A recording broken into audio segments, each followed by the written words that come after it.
Welcome to T-SAT. TET aspirants కోసము టీశాట్ నిర్వహిస్తున్నటువంటి అవగాహన కార్యక్రమానికి స్వాగతం. ఈ వీడియోలో మనము టెట్ ఆస్పిరెంట్స్ ఎదుర్కొంటున్నటువంటి ప్రిపరేషన్లో వచ్చే ఇబ్బందులు, అదేవిధంగా ఎగ్జామినేషన్ టైం దగ్గర పడుతున్నటువంటి సందర్భంలో ఈ షార్ట్ స్పాన్ ఆఫ్ టైంలో మనం మార్క్స్ గనక పెంచుకోవాలి అంటే ఎలాంటి పద్ధతులు అవలంబించాల్సి వస్తుంది, ఒక రకంగా ఎగ్జామినేషన్ పాయింట్ ఆఫ్ వ్యూలో ముందస్తు వ్యూహాలుగా వీటిని మనం పేర్కొనవచ్చు.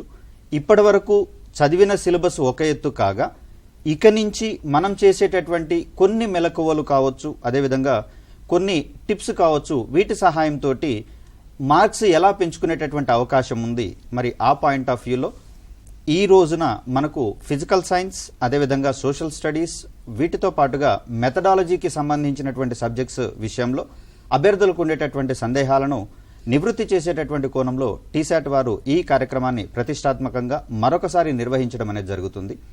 అదేవిధంగా చూస్తే ప్రీవియస్ 2 డేస్లలో మనకు మిగతా సబ్జెక్ట్స్ విషయాలలో కూడా నిపుణుల యొక్క సలహాలు, సూచనలు, అభిప్రాయాలను తెలుసుకుని ఉన్నాము. కాబట్టి రిమైనింగ్ సబ్జెక్ట్స్ ఇవి 3 కాబట్టి వీటికి సంబంధించినటువంటి అంశాలలో అభ్యర్థులకు ఉన్నటువంటి సందేహాలను అడిగి నివృత్తి చేసుకునేటటువంటి ప్రయత్నం చేయవలసిందిగా మనవి. ముఖ్యంగా పాలసీ మ్యాటర్స్ అనేది ఆల్రెడీ నోటిఫికేషన్ వచ్చింది, అప్లికేషన్స్ కూడా సబ్మిట్ చేయడం జరిగింది. మోరోవర్ ఎగ్జామినేషన్కి సంబంధించినటువంటి షెడ్యూల్ కూడా రిలీజ్ అయినటువంటి దరిమిల కేవలము ఎగ్జామినేషన్ పాయింట్ ఆఫ్ వ్యూలోనే క్వశ్చన్స్ అడగాల్సిందిగా, అదేవిధంగా పరీక్ష వాతావరణాన్ని ఎదుర్కొనేటటువంటి కోణంలో ఏమైనా ఇబ్బందులు ఉన్నా వాటికి సంబంధించినటువంటి సందేహాలను నివృత్తి చేసుకోవాల్సిందిగా మనవి. ముఖ్యంగా చూస్తే టీచింగ్ కమ్యూనిటీ నుంచి కూడా ఈసారి పెద్ద ఎత్తున దరఖాస్తులు వచ్చాయని చెప్పేసి చెప్తున్నారు. కాబట్టి వారికి ఉన్నటువంటి సలహాలు, వారికి ఉన్నటువంటి సందేహాలను కూడా నివృత్తి చేసేటటువంటి ప్రయత్నం చేస్తాం. అదేవిధంగా ఛాత్రోపాధ్యాయులకు కూడా డిఎస్సి పాయింట్ ఆఫ్ వ్యూలో మార్క్స్ ఎక్కువ వస్తే, వెయిటేజ్ ఎక్కువగా ఉంటేనే వారికి అది యూజ్ అయ్యేటటువంటి అవకాశం ఉంది. చాలా సందర్భాల్లో అభ్యర్థులు ఇది కేవలం అర్హత పరీక్షే కదా అనేటటువంటి ఒక చిన్న చూపుతోటి అపియర్ అవుతున్నట్టుగా మా దృష్టికి రావడం జరిగింది. బట్ ఎన్ని ఎక్కువ మార్కులు వస్తే అంత వెయిటేజ్ మనకు డిఎస్సిలో వచ్చేటటువంటి అవకాశం ఉంది, టీచర్స్ రిక్రూట్మెంట్ టెస్ట్లో ఇచ్చే అవకాశం ఉంది. కాబట్టి ఆ పాయింట్ ఆఫ్ వ్యూలో ఈ అద్భుతమైనటువంటి కార్యక్రమాన్ని వినియోగించుకోవడానికి గాను కింద స్క్రోలింగ్లో ఇస్తున్నటువంటి నెంబర్లకు ఫోన్ చేసి మీ యొక్క సందేహాలను నివృత్తి చేసుకునేటటువంటి ప్రయత్నం చేయవలసిందిగా మనవి. అదేవిధంగా ఈ సబ్జెక్టులకు సంబంధించినటువంటి సందేహాలను నివృత్తి చేయడానికి గాను ఫిజికల్ సైన్స్ పాయింట్ ఆఫ్ వ్యూలో నేను, అదేవిధంగా సోషల్ స్టడీస్ పాయింట్ ఆఫ్ వ్యూలో మనకు పాదం సుధాకర్ గారు మన స్టూడియోకి విచ్చేసి ఉన్నారు. Welcome sir. వీటితో పాటుగా మెథడాలజీస్కి సంబంధించి అంటే ప్రతి పేపర్లోను, పేపర్ 1 కావచ్చు, పేపర్ 2లో కావచ్చు, మనకు 5 సెక్షన్లుగా ఈ మొత్తం ఎగ్జామినేషన్ని విభజించడం జరిగింది. మరి ప్రతి విభాగంలోనూ మెథడ్ అనేటటువంటిది ఇంక్లూడ్ చేయడం జరిగింది 6 మార్కులకు గాను. మరి అలాంటి సందర్భంలో అభ్యర్థులకు ఉన్నటువంటి సాధారణమైనటువంటి సందేహం ఏంటి అంటే ఈ మెథడ్స్ అన్నింటినీ విడివిడిగా చదువుకోవాలా లేదా కలిపి చదువుకోవాలనేటటువంటి కోణంలో చాలామంది క్వశ్చన్స్ అడుగుతున్నటువంటి పరిస్థితులలో మనకు మెథడ్స్కి సంబంధించినటువంటి సబ్జెక్ట్ ఎక్స్పర్ట్ బాలరాజు గారు మన స్టూడియోకి విచ్చేయడం జరిగింది. Welcome sir. నమస్కారం అండి. మరి ఈ అంశాలకు సంబంధించినటువంటి డౌట్స్ని అడిగి నివృత్తి చేసుకునేటటువంటి ప్రయత్నం చేయండి. వీటితో పాటుగా ఈ ప్రిపరేషన్ స్ట్రాటజీస్ ఏ విధంగా ఉండాలనేది సబ్జెక్టుల వారీగా విషయ నిపుణులు మీకు ఎక్స్ప్లెయిన్ చేసేటటువంటి ప్రయత్నం చేస్తారు. సో ముందుగా మనము పేపర్ 1కి సంబంధించి ఈవీఎస్, ఎన్విరాన్మెంటల్ స్టడీస్ లేదా పరిసరాల విజ్ఞానం అనేటటువంటి పేరుతోటి దీన్ని వ్యవహరించడం జరుగుతుంది. ఈ పరిసరాల విజ్ఞానానికి సంబంధించి నిన్నటి అవగాహన క్లాస్లో మనకు బయోసైన్స్ పాయింట్ ఆఫ్ వ్యూలో అన్ని విషయాలు కూలంకషంగా డిస్కస్ చేయడం జరిగింది. ఈ రోజున మనము సోషల్ స్టడీస్కి సంబంధించినటువంటి కంటెంట్ ఏముంది, అదేవిధంగా ప్రీవియస్ క్వశ్చన్స్ యొక్క స్ట్రాటజీ ఏ విధంగా ఉంది, మరి ఎలాంటి ఏరియాస్ నుంచి మనం క్వశ్చన్స్ ఎక్స్పెక్ట్ చేసేటటువంటి ప్రయత్నం చేయవచ్చో తెలుసుకునేటటువంటి ప్రయత్నం చేద్దాం. ముఖ్యంగా చూస్తే అభ్యర్థులు ఇప్పటికే సిలబస్ని పూర్తి స్థాయిలో చదివేసి ఉంటారు. మోరోవర్ ఈ టైంలో ఏ ఏ అంశాలకు ప్రాధాన్యత ఇస్తే బాగుంటుందనేటటువంటి కోణంలో నిపుణులు ఎక్స్ప్లెయిన్ చేసేటటువంటి ప్రయత్నం చేస్తారు ప్రీవియస్ క్వశ్చన్స్ స్ట్రాటజీస్ ఆధారంగా. అయితే ఇక్కడ అభ్యర్థులు గుర్తుపెట్టుకోవాల్సింది ఏంటి అంటే కేవలం ఇక్కడ మేము కొన్ని ఏరియాస్ని మాత్రమే మెన్షన్ చేసినప్పుడు ఆ ఏరియాస్ని మాత్రమే ఫుల్ఫిల్ చేసుకొని తర్వాత ఎగ్జామినేషన్ పాయింట్ ఆఫ్ వ్యూలో ఇబ్బంది పడేటటువంటి అవకాశం ఉంటుంది. కాబట్టి ఇప్పుడు మేము చెప్పబోయేటటువంటి టాపిక్స్కి హై ప్రయారిటీ ఇచ్చుకుంటే, ఎందుకంటే ప్రాబబిలిటీ ఎక్కువగా ఉండే అవకాశం ఉంది కాబట్టి హై ప్రయారిటీ ఇచ్చుకొని మిగిలినటువంటి సమయంలో రిమైనింగ్ టాపిక్స్ని కూడా ఒకసారి ఓవరాల్గా చూసుకొని వెళ్ళినట్లయితే బెటర్గా ఉండేటటువంటి అవకాశం ఉంది. సార్, సోషల్ స్టడీస్కి సంబంధించి యాక్చువల్గా మనకు పేపర్ 1 విషయంలో 5th క్లాస్ వరకు ఉన్నటువంటి పాఠ్యాంశాలను 8th స్టాండర్డ్ వరకు, అయితే ఇటీవల కాలంలో 10th స్టాండర్డ్ వరకు ఇస్తామని చెప్పేసి అడగడం జరిగింది. మరి ఈ పాయింట్ ఆఫ్ వ్యూలో ఎన్విరాన్మెంటల్ స్టడీస్ అంటేనే పరిసరాల విజ్ఞానం అని చెప్పేసి అనుకుంటాం. వాస్తవానికి ఇక్కడ సోషల్ సైన్స్ అనేటటువంటి విభజన అనేది ఉండదు. కానీ పాఠ్యాంశాల విషయంలో ఉన్నటువంటి మీకున్నటువంటి ఎక్స్పర్టైజ్ ఆధారంగా ఈ టాపిక్స్ ని మీకు ఇవ్వడం అనేది జరిగింది. మరి దీంట్లో ఈ సోషల్ కంటెంట్ కి సంబంధించినటువంటి అంశాలను ఎలా ప్రిపేర్ కావాలి, దాంట్లో ఉన్నటువంటి మెయిన్ ఏరియాస్ ఏంటి, మాకు కాస్త ఎక్స్ప్లెయిన్ చేసేటటువంటి ప్రయత్నం చేయండి సార్. సో షూర్ అండి, తప్పకుండా. సో మనం టెట్ పేపర్కి చూసినట్లయితే, ఈరోజు చూసినట్లయితే అడవుల లెసన్ గురించి ఎక్కువ క్వశ్చన్స్ అడగడం జరుగుతూ ఉంటుంది. ఫర్ ఎగ్జాంపుల్ చూసినట్లయితే ఇదివరకు చాలాసార్లు అడిగినటువంటి ప్రశ్న, వన్యప్రాణుల సంరక్షణ చట్టం నుంచి క్వశ్చన్స్ ఎక్కువ అడుగుతున్నాడు. ఎందుకంటే మనం ఇటీవల కాలంలో చూస్తున్నాం, భారతదేశంలో జీవులు అంతరించిపోతున్నాయి. సో దీని విధంగా మరి ఈ జీవరాశులను ఇతర దేశాల నుంచి, ఇతర ఖండాల నుంచి తీసుకొస్తున్నారు. మరి దానికోసం మనకు ఆల్రెడీ 5th క్లాస్లో జీవ వైవిధ్యత టాపిక్ మీద ఉన్నది. సో వాటి మీద ప్రశ్నలు అడగడానికి ఎక్కువ ఛాన్సెస్ ఉంది. మరి ఇలా 1971 వన్యప్రాణుల సంరక్షణ చట్టం ప్రకారం ఒకవేళ జంతువులను వేటాడినా లేదా చంపినా ఏ రకమైన శిక్షను వేస్తున్నారు అనే దానిపైన ప్రశ్నలు అడగవచ్చు. సో 3 నుంచి 7 నెలల వరకు జైలు శిక్ష, అలాగే 1 లక్ష రూపాయల వరకు జరిమానా లాంటివి విధించడం జరుగుతుంది. సో అడవులు, భారతదేశంలో అడవులు ఎక్కడ, ఏ రాష్ట్రంలో ఉన్నవి, అలాగే ఏ రకమైన అడవులు ఉన్నవి, ఈ టాపిక్ల పైన ప్రశ్నలు అడగడానికి ఎక్కువ ఛాన్సెస్ ఉంది. అలాగే మనం 3rd, 4th, 5th క్లాస్ నుంచి చూసినట్లయితే నది వ్యవస్థ పైన కూడా ప్రశ్నలు అడుగుతున్నాడు.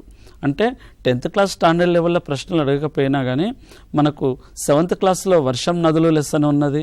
అలాగే 3rd క్లాస్లో గోదావరి నది, మన నది గురించి ఉన్నది.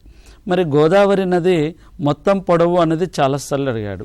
భారతదేశంలోనే 2వ పొడవైన నది గోదావరి నది, ఈ పైన కూడా ప్రశ్న అడిగాడు. అలాగే దక్షిణ భారతదేశంలో పొడవైన నది గోదావరి నది. సో దీని పొడవు 1465 కిలోమీటర్లు. సో ఈ విధమైన ప్రశ్నలు కూడా అడుగుతున్నాడు. అలాగే ఇదివరకు అడిగినటువంటి ప్రశ్న ఏంటంటే, గోదావరి నదిపైన నిర్మించినటువంటి తొలి డ్యామ్ ఏది అని అడిగాడు. సో మహారాష్ట్రలో గంగాపూర్ డ్యామ్ గోదావరి నదిపైన నిర్మించినటువంటి తొలి డ్యామ్గా చెప్పుకోవచ్చు. గోదావరి నదిపైన నిర్మించిన తొలి డ్యామ్ గంగాపూర్ డ్యామ్. దానికి ఇప్పుడు పేరు కూడా జయకవాడి అని కూడా పిలవడం జరుగుతూ ఉంటుంది. సో నది వ్యవస్థలో అడిగితే ఆ రకమైన ప్రశ్నలు అడగవచ్చు. సో మనం ప్రిపేర్ అయ్యేటప్పుడు 3rd, 4th, 5th క్లాస్ అని కాకుండా 3rd నుంచి మనకు 8th క్లాస్ వరకు సిలబస్ అని ఇంతకుముందు సార్ చెప్పారు. సో అదేవిధంగా ప్రశ్నల్ని కూడా 3rd to 4th, 5th class మాదిరిగా కాకుండా 8th క్లాస్ స్టాండర్డ్ లెవెల్లో కూడా మనం ప్రశ్నలు చదవాల్సి ఉంటుంది. అదేవిధంగా చూసినట్లయితే డ్యామ్లలో కూడా అడుగుతున్నాడు.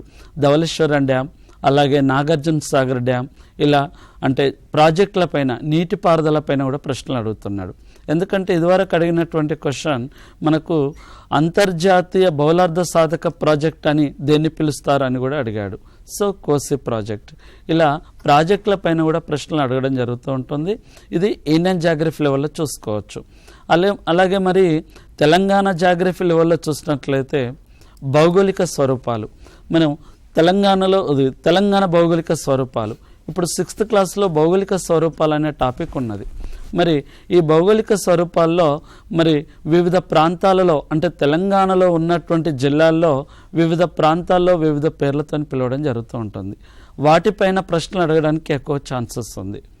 ఎలా అంటే ఇప్పుడు వికారాబాద్ జిల్లాలో అనంతగిరి కొండలు. సో అనంతగిరి కొండలు ఏ జిల్లాకు చెందినవి? అదేవిధంగా తెలంగాణలో ఉన్నటువంటి ఎత్తైన ప్రాంతం ఏది? తెలంగాణలో ఉన్నటువంటి ఎత్తైన ప్రాంతం పాండవుల గుహలు. ఇది ములుగు మరియు ఛత్తీస్గఢ్ జిల్లా సరిహద్దుల మధ్యలో ఉన్నది. సో ఈ విధంగా భౌగోళిక స్వరూపాల గురించి అడగవచ్చు.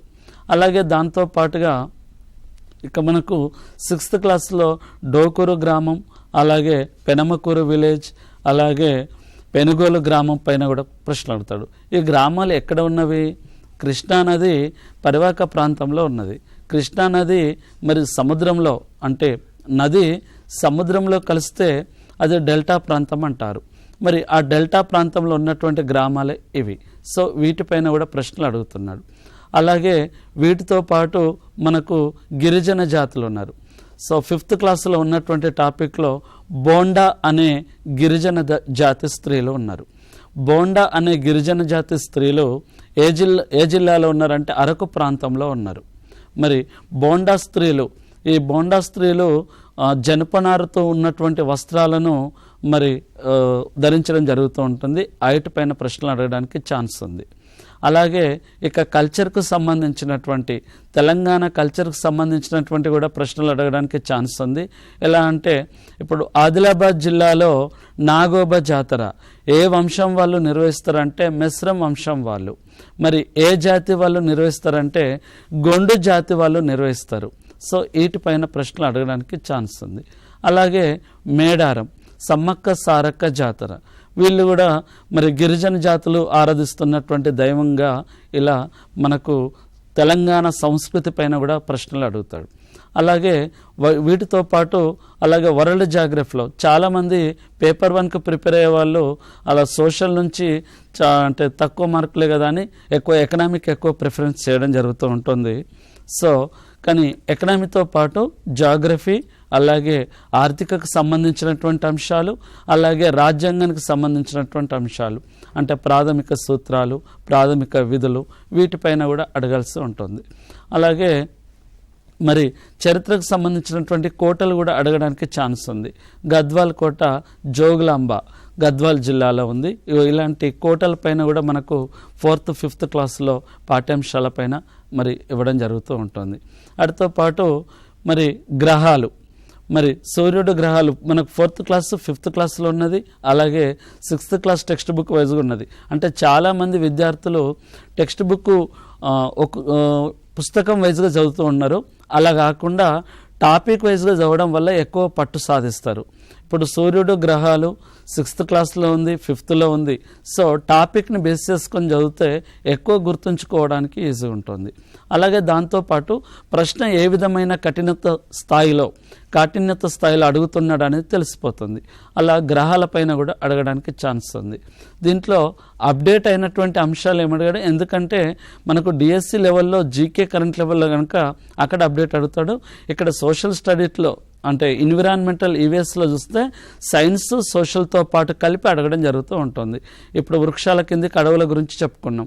అలాగే బయాలజీ ఈవీఎస్ నుంచి వృక్షాలపైన అడగడం జరుగుతూ ఉంటుంది. అలాగే పుష్పాలపైన అడగడం జరుగుతుంది. అలాగే మనకిప్పుడు సైన్స్లో విశ్వం సౌర కుటుంబం ఉన్నది. అలాగే మనకు జాగ్రఫీ నుంచి సూర్యుడు గ్రహాలపైన ఉండడం జరుగుతుంది. ఇలా ఈ విధమైన క్వశ్చన్స్ ఏ విధంగా అడగచ్చు అంటే ఇక్కడ సూర్యునికి భూమికి దూరం తక్కువగా ఉంటే ఏమని అంటారు అని అడిగాడు క్వశ్చన్. దీన్ని పరిహేళి అంటారు. మరి పరిహేళి రోజున సూర్యునికి భూమికి దూరం ఏ విధంగా ఉంటుంది అని అడుగుతాడు. సో ఎంత ఉంటుందంటే భూమికి సూర్యునికి దూరం తక్కువగా ఉంటుంది. దానిది 147 మిలియన్ కిలోమీటర్స్. సో ఈ విధంగా గ్రహాలపైన కూడా ప్రశ్నలు అడగడం జరుగుతూ ఉంటుంది. మరి చాలాసార్లు గ్రహాలపైన కూడా ప్రశ్నలు అడిగాడు. ఏ గ్రహాన్ని ఉదయం తార సంధ్యా తార అని పిలుస్తున్నారు అని ఈ విధమైన ప్రశ్న అడిగాడు. సో శుక్రగ్రహాన్ని, ఎందుకంటే శుక్రగ్రహం పైన అత్యధిక సార్లు ప్రశ్నలు అడిగాడు. సో శుక్రగ్రహాన్ని ఉదయం తార సంధ్యా తార అని పిలుస్తున్నారు. అలాగే శుక్రగ్రహం మీద కూడా ఇదివరకు మరి ఒక క్వశ్చన్ కూడా అడిగాడు. ఏ గ్రహాన్ని అందమైన దేవతగా గ్రీకులు పూజిస్తారు అంటే గ్రీకులు అందమైన దేవతగా శుక్రగ్రహాన్ని పూజించడం జరుగుతూ ఉంటుంది. ఇలా గ్రహాలపైన కూడా ప్రశ్నలు అడుగుతూ ఉన్నాడు. ఇక దీంతో పాటు చాలామంది పటాల అధ్యయనం లెసన్ వదిలిపెట్టడం జరుగుతుంది. పటాల పైన కూడా సింబల్స్ పైన కూడా ప్రశ్నలు అడుగుతున్నాడు. పటాల అధ్యయనం అక్కడనే కాంటూర్ రేఖలు, పటాల అధ్యయనం టాపిక్లోనే కాంటూర్ రేఖలు అంశాన్ని కూడా చూసుకోవాల్సి ఉంటుంది. అయితే ఇక్కడ పటాల అధ్యయనంలో చాలామంది సింబల్స్లలో కన్ఫ్యూజ్ అవుతున్నారు. మనకు 8th క్లాస్ టెక్స్ట్ బుక్లో కానీ అలాగే 3rd 4thలో కానీ దిక్కులు ఎలా నేర్చుకోవడం, దిక్కులు ఎలా తెలుసుకోవడం అనే టాపిక్ పైన ఇచ్చాడు. అంటే 3rd క్లాస్ నుంచి 8th క్లాస్ వరకు పటాల అధ్యయనం పైన కూడా మనం పట్టు సాధించాలి.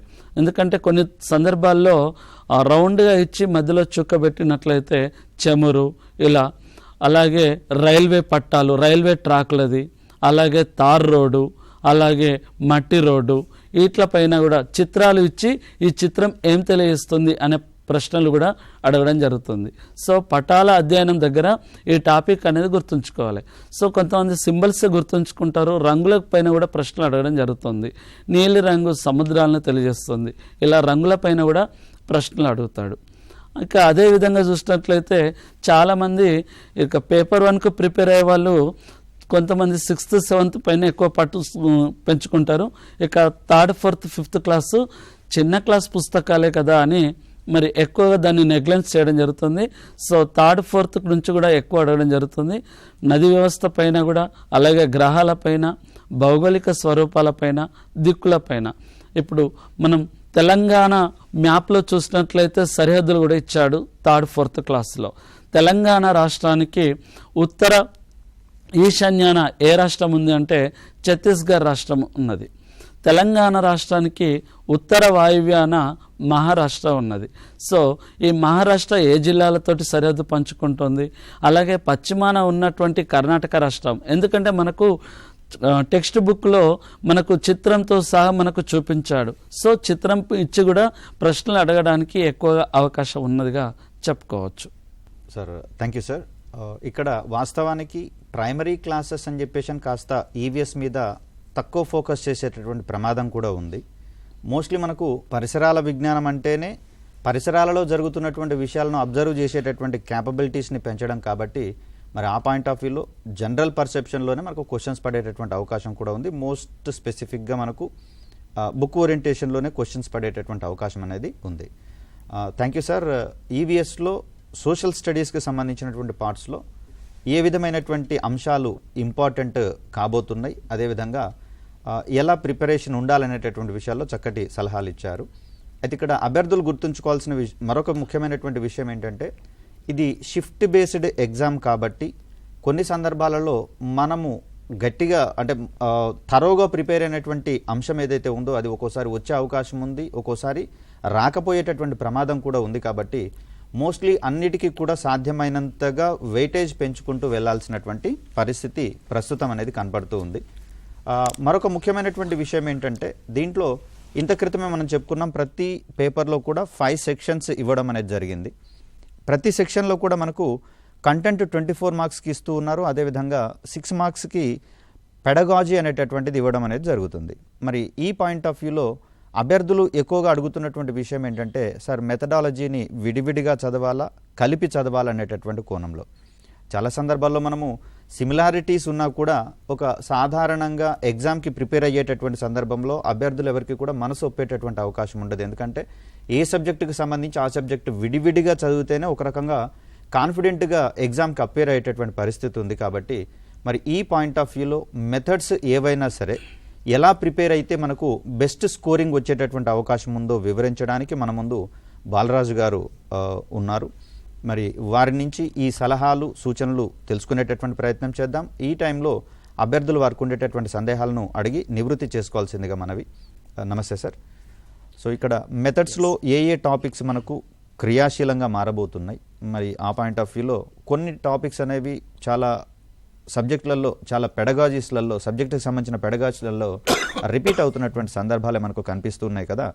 మరి అలాంటప్పుడు చిన్న అజాగ్రత్త సైతం మనకు ఒక మార్కును దూరం చేసేటటువంటి ప్రమాదమే ఉంటుంది. కాబట్టి మరి ఈ పాయింట్ ఆఫ్ వ్యూలో మెథడ్స్ని ఏ విధంగా చదివితే మెరుగైనటువంటి స్కోరింగ్ వచ్చే అవకాశం ఉందో మాకు కాస్త వివరించే ప్రయత్నం చేయండి. Thank you sir. అందరికీ నమస్కారం. మరికొద్ది రోజుల్లో తెలంగాణ రాష్ట్రంలో టెట్ రాయబోతున్న అభ్యర్థుల ప్రయత్నం ఫలించాలని మనస్ఫూర్తిగా కోరుకుంటూ ఇంతటి గొప్ప కార్యక్రమాలు ఏర్పాటు చేస్తూ మీ దగ్గరికి తీసుకొస్తున్న టీసాట్ యాజమాన్యానికి మీ తరపున నా తరపున కృతజ్ఞతలు. మిత్రులారా, NCTE national council for teacher education నిబంధనల ప్రకారం ఒక సర్కారు ఉపాధ్యాయుడిగా మనం అవతరించాలి అంటే, సర్కారు ఉపాధ్యాయుడిగా ప్రభుత్వ పాఠశాలల్లోకి వెళ్ళాలి అంటే ముఖ్యంగా 2 పరీక్షలు క్లియర్ చేయాలి. మొదటిది టెట్, రెండవది డిఎస్సి. టెట్ అనేది టీచర్ ఎలిజిబిలిటీ టెస్ట్. ఉపాధ్యాయ అర్హత పరీక్ష. ఒక ఉపాధ్యాయుడిగా డిఎస్సి రాసి ప్రభుత్వ పాఠశాలకు వెళ్ళాలి అంటే దానికంటే ముందు టెట్ అనే పరీక్షలో ఉత్తీర్ణత సాధించాలి. అయితే ఇక్కడ మనం గమనించాల్సింది ఏంటి అంటే ఎన్సిటిఈ నిబంధనలు ఇలా చెబుతున్నప్పటికీ మన 2 తెలుగు రాష్ట్రాలలో టెట్ అనేది కేవలం అర్హత పరీక్ష మాత్రమే కాదు, ఎంపిక పరీక్షగా కూడా పరిగణించాలి. ఎందుకంటే మీ అందరికీ తెలుసు, టెట్లో వచ్చిన స్కోర్ ఆధారంగా ఇక్కడ 20% వెయిటేజీని డిఎస్సికి అదనంగా కలపడం జరుగుతుంది. కాబట్టి మన 2 తెలుగు రాష్ట్రాల్లో గుర్తుపెట్టుకోండి మిత్రమా, టెట్ అనేది కేవలం అర్హత పరీక్ష మాత్రమే కాదు, ఎంపిక పరీక్షగా కూడా దీన్ని స్వీకరించాల్సి ఉంది. అందుకే ఎట్టి పరిస్థితుల్లోనూ టెట్ని అశ్రద్ధ చేయొద్దు. ఎప్పుడో డిఎస్సి వస్తుంది కదా, డిఎస్సిని గట్టిగా చదువుకుందాం రాసుకుందాం అనే ధోరణిలో ఉండకుండా టెట్ని ముందు ఎక్కువగా దృష్టి పెట్టాల్సిన అవసరం ఉంది. మరి ఇప్పుడు ఉన్న పరిస్థితుల్లో, ఇప్పుడు ఉన్న సందర్భంలో, మరికొద్ది రోజుల్లో మనం పరీక్ష రాయబోతున్న ఈ తరుణంలో మెథడాలజీకి సంబంధించి ఏ విధంగా ముందుకెళ్ళాలి, పేపర్ 1 మెథడాలజీ ఎలా ఉంటుంది, పేపర్ 2లో మెథడాలజీ ఎలా ఉంటుంది, అసలు టోటల్గా మెథడాలజీలో ఏ అంశాలు ఉంటాయి, ఓవరాల్గా how to get more marks in methodology, ఈ కొద్ది సమయంలో మెథడాలజీలో ఏ అంశాల మీద మనం ఫోకస్ చేయాలి. రైట్ మిత్రమా, ఇక్కడ మీరు మరొకటి గుర్తించండి. పేపర్ 1 ఎస్జిటి రాసేటోళ్ళు పేపర్ 1 అభ్యర్థిగా ఎవరైతే మెథడాలజీలు ప్రిపేర్ అవుతున్నారో పేపర్ 1కు వచ్చేసరికి maths methodology, science methodology, social methodology మూడింటిని కలిపి ట్రై మెథడ్స్గా చదువుకున్నప్పుడు మాత్రమే పేపర్ 1లో నువ్వు సక్సెస్ కాగలవు మిత్రమా. Maths methodology, science methodology, social methodology మూడింటిని కలిపి ట్రై మెథడ్స్గా చదువుకున్నప్పుడు మాత్రమే పేపర్ 1లో మనం సక్సెస్ కాగలం. అదే పేపర్ 2కు వచ్చేసరికి ఏ సబ్జెక్ట్ మెథడాలజీ ఆ సబ్జెక్ట్. పేపర్ 2లో మ్యాథ్స్ సబ్జెక్ట్ రాసేవారికి మ్యాథ్స్ మెథడాలజీ, సైన్స్ రాసేవారికి సైన్స్ మ్యాథ్స్ మెథడాలజీ, సోషల్ రాసేవారికి తెలుగు రాసేవారికి సోషల్ మెథడాలజీ ఉంటుంది. సో ఇప్పుడు ఓవరాల్గా అసలు మెథడాలజీ అంటే ఏంటి, మెథడాలజీలో ఏం టాపిక్స్ ఉన్నాయి, ఆ టాపిక్స్లో ఇప్పుడు మనం దేని మీద ఎక్కువగా దృష్టి కేంద్రీకరించాలి. రైట్, ఇక్కడ చూడండి, శాస్త్రాలు మెథడాలజీ మొత్తంగా వచ్చేసరికి మెథడ్స్ అండి. మెథడ్స్ శాస్త్రాలు, స్వభావాలు, చరిత్ర, పరిధి, లక్ష్యాలు, స్పష్టీకరణలు, విలువలు, ప్రణాళికలు, బోధనా పద్ధతులు, టిఎల్ఎం వనరులు, మూల్యాంకనం. అయితే మిత్రమా, ఇక్కడ మనకి గవర్నమెంట్ ప్రకటించిన సిలబస్లో చూసుకుంటే ఆ సిలబస్ పేపర్లో ఒక్కొక్క పేపర్లో మ్యాథ్స్ మెథడాలజీలో ఒక 10 అంశాలు, సైన్స్ మెథడాలజీలో ఒక 10 అంశాలు, సోషల్ మెథడాలజీలో ఒక 15 అంశాలు ఇలా ఇవ్వడం జరిగింది. మీరిక్కడ గుర్తించాల్సిన విషయం ఏంటి అంటే వాడు మెథడాలజీలో ఏ అంశం వచ్చినా పేపర్ 1 మెథడాలజీ అయినా, పేపర్ 2 మెథడాలజీ అయినా, సైన్స్ అయినా, సోషల్ అయినా, మ్యాథ్స్ అయినా, మెథడాలజీ అనే వరకు ఖచ్చితంగా ఈ 6 అంశాల చుట్టూనే తిరుగుతాయి మిత్రమా. ఎస్, ఇది క్లియర్. మొట్టమొదట శాస్త్రాలు, స్వభావాలు, పరిధి, చరిత్ర, హిస్టరీ, స్కోప్, నేచర్. అసలు గణిత శాస్త్రం అనేది ఎక్కడ ఆవిర్భవించింది, అసలు గణితం అనేది ఉదయం లేచిన నుంచి రాత్రి పడుకునే వరకు, ఒక అక్షరాస్యుడైనా నిరక్షరాస్యుడైనా ఉదయం లేచిన నుంచి రాత్రి పడుకునే వరకు తన దైనందిక జీవితంలో ప్రతి సందర్భంలోనూ గణితాన్ని గణనీయంగా ఉపయోగించిన విషయం మనకు తెలుసు. మరి అలాంటి గణితం యొక్క లక్షణం ఏంటి, గణితం యొక్క స్వభావం ఏంటి, గణితం ఇంతలా అభివృద్ధి చెందడానికి కారణం ఏంటి, మరి గణితాన్ని ఇంతలా అభివృద్ధి చెందించడంలో ఏ ఏ దేశాల శాస్త్రవేత్తలు ఏ విధంగా కృషి చేశారు, అలా కృషి చేసిన వారిలో మన దేశానికి సంబంధించిన శాస్త్రవేత్తలు ఎవరెవరు ఉన్నారు, వాళ్ళ కోసం ఎక్కువగా ప్రశ్నిస్తున్నాడు, గుర్తించండి మిత్రమా. సో పేపర్ 2లో మ్యాథ్స్ మెథడాలజీ రాసిన వారు, పేపర్ 1 రాసిన వారు మ్యాథ్స్ మెథడాలజీలో శాస్త్రాలు, స్వభావాలకు సంబంధించి ఖచ్చితంగా ఒక బిట్ వచ్చే అవకాశం ఉంది. ఆ తర్వాత సో ఇక్కడ మ్యాథ్స్ శాస్త్రాలు, స్వభావాలకు వచ్చేసరికి 3 అంశాలు దృష్టిలో పెట్టుకోండి. శాస్త్రాలు, స్వభావాల్లో ఫస్ట్ నిర్వచనాలు టచ్ చేయండి, నిర్వచనాల నుంచి బిట్ వచ్చే అవకాశం ఉంది. ఆ తర్వాత గణితం యొక్క స్వభావం ఏంటి, లక్షణం ఏంటి. మనందరికీ తెలుసు గణితం అనేది అమూర్తమైనది, గణితం వరుస క్రమం మీద ఆధారపడి ఉంటుంది, గణితానికి ఖచ్చితత్వం ఉంది, గణితానికి సరిచూసే స్వభావం ఉంది, ఆగమన నిగమనాల సంబంధితంగా గణితం ఉంది. ఇది స్వభావాలు. దీని తర్వాత ఇంకొకటి ఏమిస్తున్నాడంటే చరిత్ర మీద ప్రశ్నిస్తున్నాడండి. అసలు గణితం అనేది ఇంతలా అభివృద్ధి చెందడానికి భారతదేశంలో ఎవరెవరు ఎలా కృషి చేశారు, ఆర్యభట్ట ఎలా కృషి చేశాడు, భాస్కరాచార్యుడు ఎలా చేశాడు, బ్రహ్మగుప్తుడు ఏ రకమైన సేవలు చేశాడు, శ్రీనివాస రామానుజన్ ఎలాంటి సేవలు చేశాడు. వీటితో పాటు ఇంకొంచెం బయటికి వెళ్తూ యూక్లిడ్ గురించి ఇస్తున్నాడు, యూక్లిడ్ గురించి అడుగుతున్నాడు, పైథాగరస్ గురించి అడుగుతున్నాడు. అదేవిధంగా కొత్తగా ఫెర్మా అనే మరో యూరోపియన్ సైంటిస్ట్, యూరోపియన్ గణితవేత్త గురించి కూడా అడగడం జరుగుతుంది.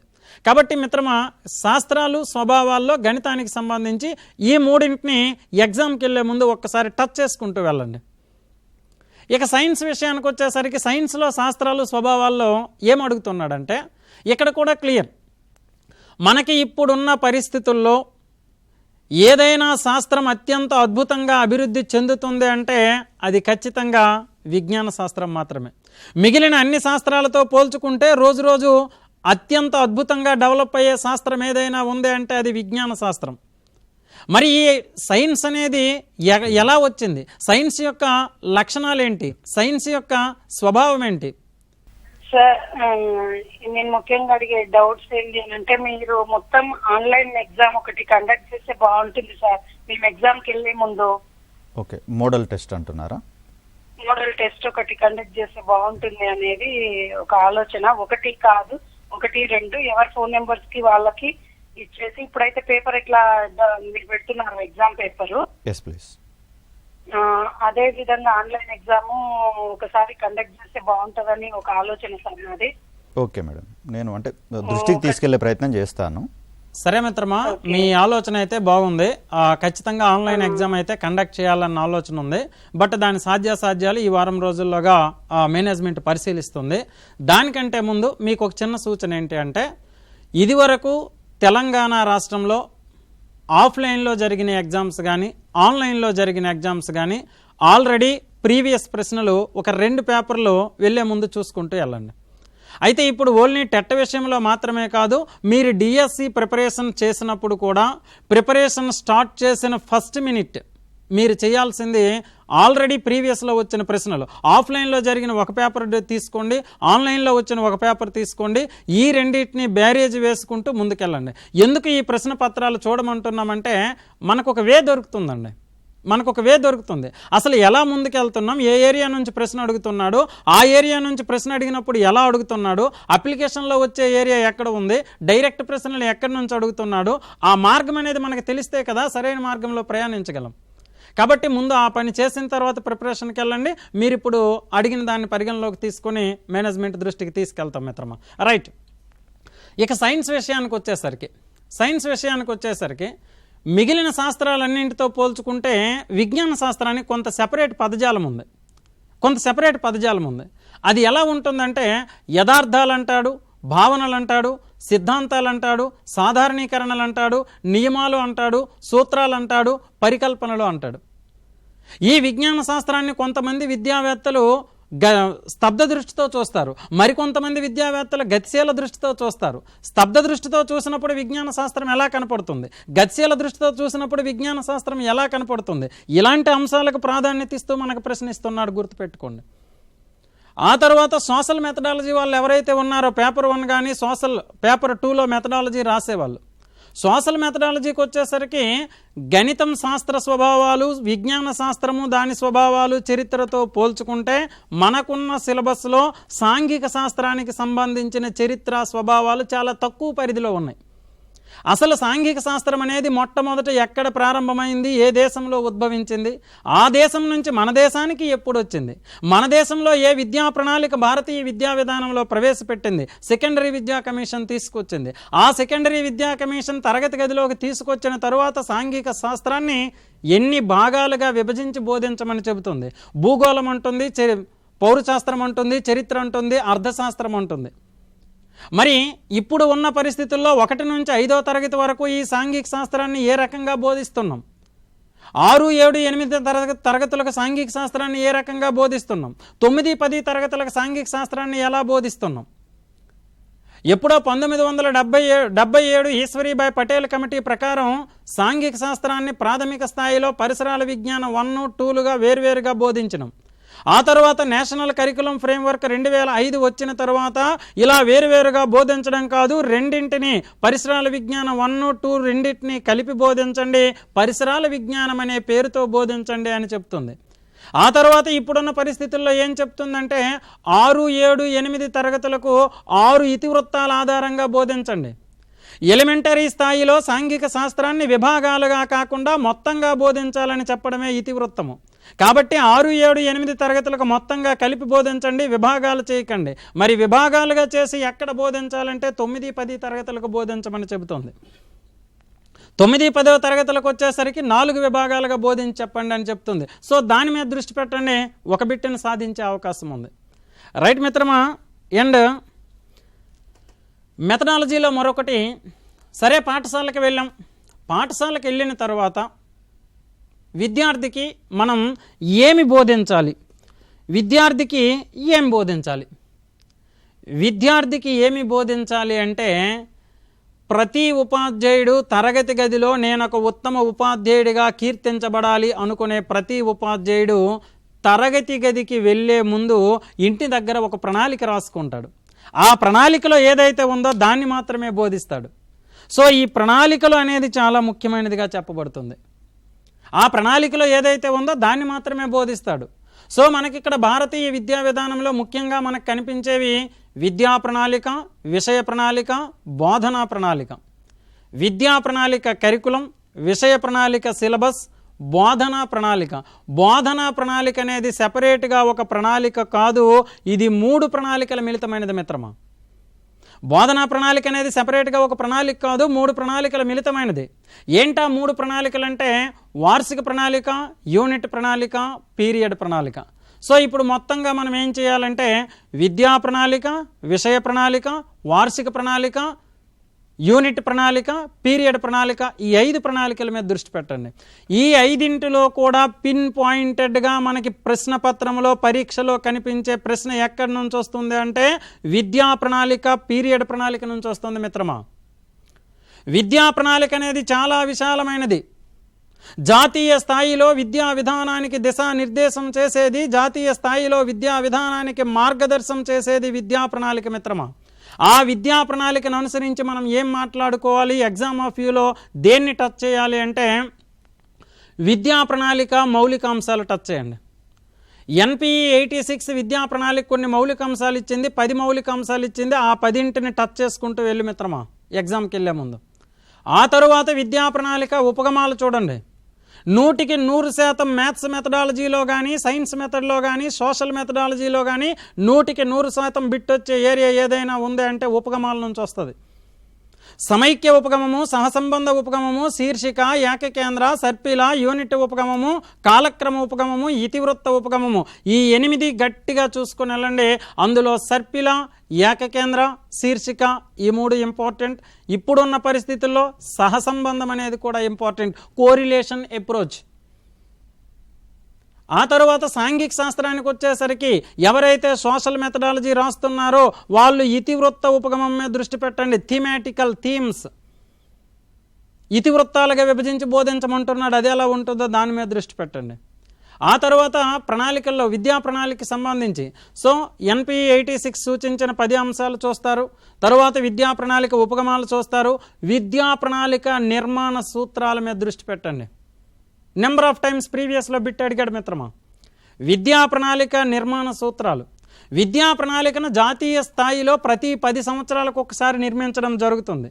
మరి 10 సంవత్సరాలకు ఒక్కసారి నిర్మించిన ఈ విద్యా ప్రణాళికలో దేశంలోని విద్యా విధానానికి దిశానిర్దేశం చేసే ఈ విద్యా ప్రణాళిక నిర్మించినప్పుడు ఎలాంటి అంశాలు దృష్టిలో పెట్టుకోవాలో తెలియజేసేది నిర్మాణ సూత్రాలు. ఆ విద్యా ప్రణాళికను నిర్మించినప్పుడు ప్రయోజన విలువ దృష్టిలో పెట్టుకోవాలి, క్రమశిక్షణ విలువ, సాంస్కృతిక విలువ, సన్నాహ విలువ ఉండాలి, కఠినతా సూత్రం అనుసరించాలి, విద్యార్థి కేంద్రీకృతంగా ఉండాలి, సమాజ కేంద్రీకృతంగా ఉండాలి, కఠినతా సూత్రాన్ని అనుసరించాలి, సహసంబంధ సూత్రాన్ని అనుసరించాలి, పరిరక్షణ సూత్రాన్ని అనుసరించాలి, ఇది దూరదృష్టి సూత్రాన్ని అనుసరించాలి. సో వీటిని కూడా దృష్టి పెట్టండి. నెంబర్ ఆఫ్ టైమ్స్ బిట్ వచ్చింది. దీని తర్వాత ప్రణాళికల్లో మనకి 5 ప్రణాళికలు ఉన్నప్పటికీ మొదట విద్యా ప్రణాళిక మీద దృష్టి పెట్టండి. Second one is lesson plan, period ప్రణాళిక అండి. మిత్రమా, ఖచ్చితంగా ఏ సబ్జెక్టుతో పని లేదు, ప్రతి సబ్జెక్టులోనూ పీరియడ్ ప్రణాళిక మీద ఒక బిట్ వస్తుంది. మరి ఏంటి ఈ పీరియడ్ ప్రణాళిక? పీరియడ్ ప్రణాళిక అంటే 45 నిమిషాల కాలంలో బోధించడానికి నువ్వు ఏదైతే తయారు చేసుకుంటావో అదే పీరియడ్ ప్రణాళిక. ఒక యూనిట్లోని సబ్ యూనిట్ నందు నిర్ణీత లక్ష్యాలను నిర్ణీత కాలంలో అర్థవంతంగా బోధించడానికి తయారు చేసుకునేదే పీరియడ్ ప్రణాళిక మిత్రమా. A lesson plan is actually a plan of action అంటాడు ఒక పెద్ద ఆయన. A lesson plan is actually a plan of action అంటే లెసన్ ప్లాన్, పీరియడ్ ప్రణాళిక అనేది ప్లాన్ ఆఫ్ యాక్షన్, ఒక కార్యాచరణ ప్రణాళిక. మనకి ఎన్ని ప్రణాళికలు ఉన్నప్పటికీ గుర్తించు మిత్రమా, మనకి ఎన్ని ప్రణాళికలు ఉన్నప్పటికీ తరగతి గదిలో జరిగే ఆ బోధనాభ్యసన చర్యలకు ప్రతిరూపమైన ప్రణాళిక ఏది అంటే పీరియడ్ ప్రణాళిక. మనం చెప్పుకోవచ్చు చాలా ప్రణాళికలు ఉన్నాయి. విద్యా ప్రణాళిక, విషయ ప్రణాళిక, బోధనా ప్రణాళిక, యూనిట్ ప్రణాళిక, వార్షిక ప్రణాళిక, సంస్థాగత ప్రణాళిక.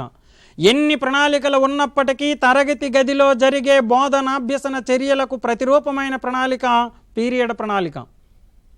ఈ పీరియడ్ ప్రణాళికలో ఖచ్చితంగా 5 అంశాల దృష్టిలో పెట్టుకోండి. ప్రతి అంశం ఇంపార్టెంట్ మిత్రమా.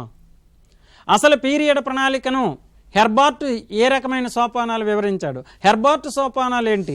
మోరిసన్ అనే విద్యావేత్త సూచించిన సోపానాలు ఏంటి? ఇవి పాత సిలబస్ను అనుసరించి. వీటితో పాటు కొత్తగా ఇంకొక 3 అంశాలు యాడ్ చేశాడు. వాటిని కూడా వదిలిపెట్టొద్దు. నెంబర్ ఆఫ్ టైమ్స్ అడుగుతున్నాడు.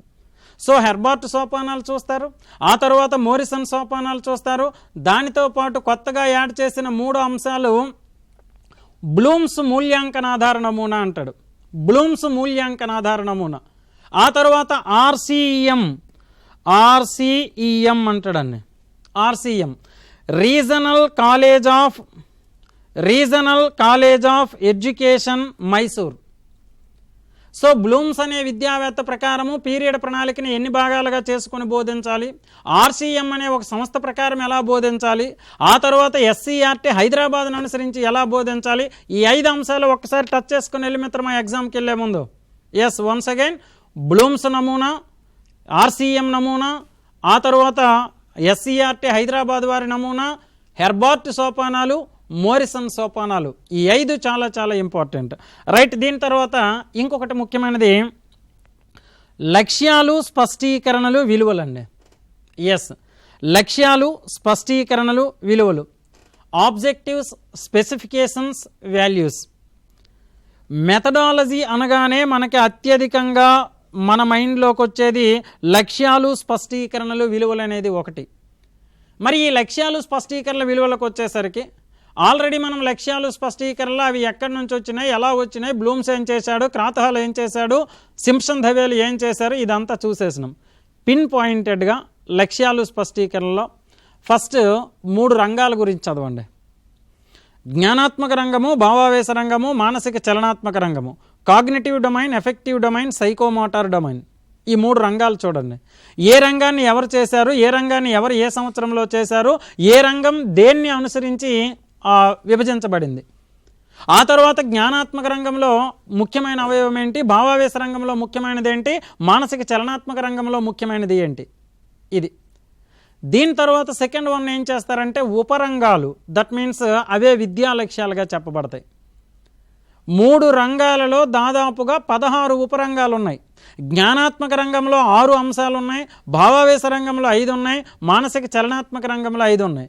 జ్ఞానాత్మక రంగానికి వచ్చేసరికి జ్ఞానము, అవగాహన, వినియోగము, విశ్లేషణ, సంశ్లేషణ, మూల్యాంకనము, ఇలా 6 ఉన్నాయి. భావావేశ రంగంలో 5 ఉంటాయి, మానసిక చలనాత్మక రంగంలో 5 ఉంటాయి. అసలు ఈ 16 పదాలకు సంబంధించి కనీస విషయ పరిజ్ఞానం మన దగ్గర ఉండాలి. ఈ 16 అంశాలను చూడండి ఒకసారి. ఆఫ్టర్ దట్ ఏం చేస్తారంటే స్పష్టీకరణలు చాలా ఇంపార్టెంట్ అండి. లక్ష్యాలు, స్పష్టీకరణల మీద వాడు అప్లికేషన్ బిట్టి అడిగాడు అంటే లక్ష్యము, స్పష్టీకరణ మీదే అడుగుతున్నాడు. ఎలాగంటే స్పష్టీకరణలకు వచ్చేసరికి మనకి మొత్తంగా 7 బోధనా లక్ష్యాలు మనం చూసుకోవాలి. జ్ఞానము, అవగాహన, వినియోగము, అభిరుచి, వైఖరి, ప్రశంస, నైపుణ్యము. మిత్రమా చూడు, జ్ఞానాత్మక రంగానికి వచ్చేసరికి 3 బోధనా లక్ష్యాలు ఉన్నాయి. జ్ఞానము, అవగాహన, వినియోగము. భావావేశ రంగానికి వచ్చేసరికి 3 బోధనా లక్ష్యాలు: అభిరుచి, వైఖరి, ప్రశంస, ఇంటరెస్ట్, యాటిట్యూడ్, అప్రిషియేషన్. ఆ తర్వాత చివరిది మానసిక చలనాత్మక రంగానికి వచ్చేసరికి నైపుణ్యం. మిత్రమా, ఈ 7 బోధనా లక్ష్యాలలో 1కి 2 సార్లు నువ్వు టచ్ చేయాల్సిన అంశం ఏంటి అంటే అవగాహన, నైపుణ్యం. చాలా ఎక్కువ సార్లు ప్రీవియస్లో ఈ బిట్ ఇచ్చాడు, ఇక ముందు కూడా ఇచ్చే అవకాశం ఉంది ఇక్కడే. ఆఫ్లైన్లో పరీక్ష జరిగినప్పుడైతే అవగాహన, నైపుణ్యాన్ని దాటి బిట్ వచ్చేది కాదు. కానీ ఆన్లైన్కి వచ్చినప్పుడు ఈ రెండింటితో పాటు ఈ రెండింటికి అత్యధిక ప్రాధాన్యత ఇస్తూ మెల్లగా మిగిలినవి టచ్ చేస్తున్నాడు. సో అవగాహన దృష్టిలో పెట్టుకోండి, నైపుణ్యం దృష్టిలో పెట్టుకోండి. అక్కడ ఏదైతే ఉందో ఉన్నది ఉన్నట్టు గట్టిగా అర్థం చేసుకొని చదివేయండి.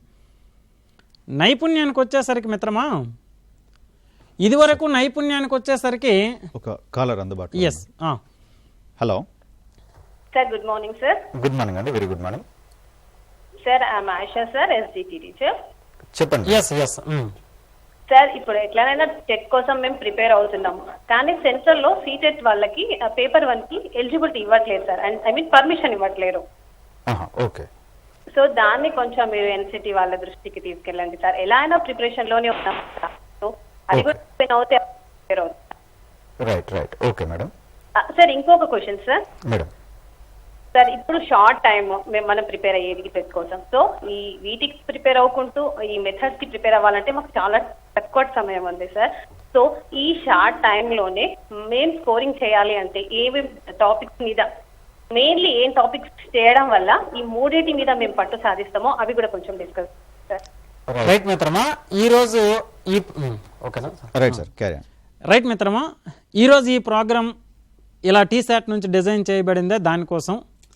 ఇప్పుడున్న పరిస్థితుల్లో ఈ వారం రోజుల్లో మీరు ఇదిగో ఈ సమాచారం ఖచ్చితంగా మీ చేతిలో పెట్టుకుని వెళ్ళండి అని చెప్పే సందర్భమే ఈ ప్రోగ్రాం యొక్క ప్రత్యేకత.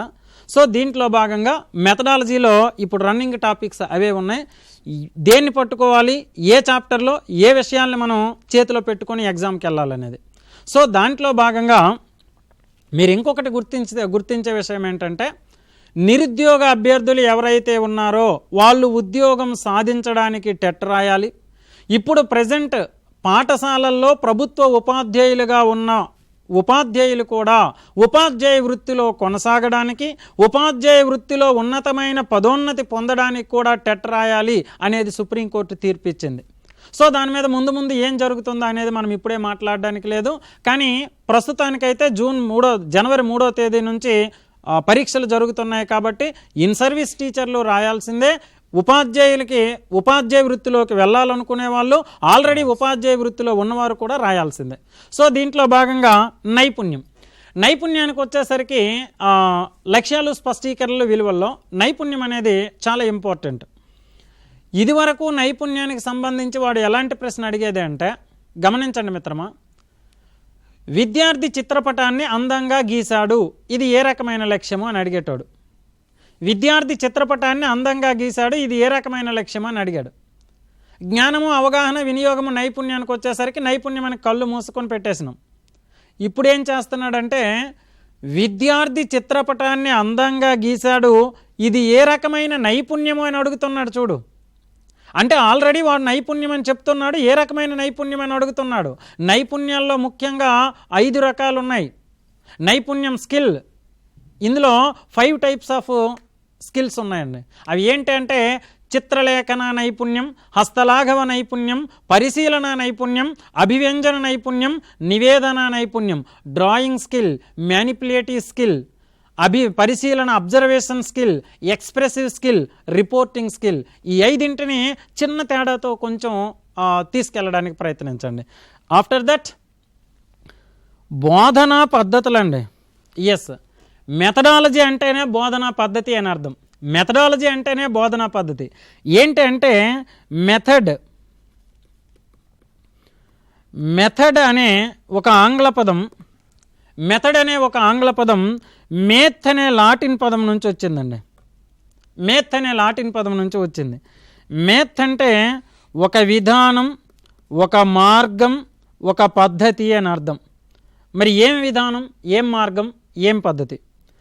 తరగతి గదిలో ఒక విద్యార్థిని ఉత్తమ పౌరుడిగా తీర్చిదిద్దడానికి, తరగతి గదిలో ఒక విద్యార్థిని ఉత్తమ పౌరుడిగా తీర్చిదిద్దడానికి, ఉన్నత స్థానంలో నిలబెట్టడానికి, తరగతి గది ప్రక్రియను విజయవంతం చేయడానికి ప్రతి తరగతి గదిలోనూ ఒక ఉపాధ్యాయుడిగా నువ్వు అనుసరించే విధానమే, నువ్వు అనుసరించే మార్గమే పద్ధతి.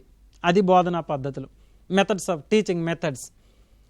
జ్ఞాన ప్రపంచాన్ని విద్యార్థులకు గోచరించే రీతిలో అందించే విధానాలే బోధనా పద్ధతులు అంటాడు. జ్ఞాన ప్రపంచాన్ని విద్యార్థికి గోచరించే విధానంలో అందించేవి. సో మనం నేర్పించిన అంశం విద్యార్థికి సులువుగా ఏ విధంగా అయితే అందుతుందో ఆ మార్గాన్నే, ఆ రీతినే బోధనా పద్ధతి అంటారు. బోధనా పద్ధతులకు వచ్చినప్పుడు కూడా ఇక్కడ మనం 2 రకాల బోధనా పద్ధతులు దృష్టిలో పెట్టుకోండి.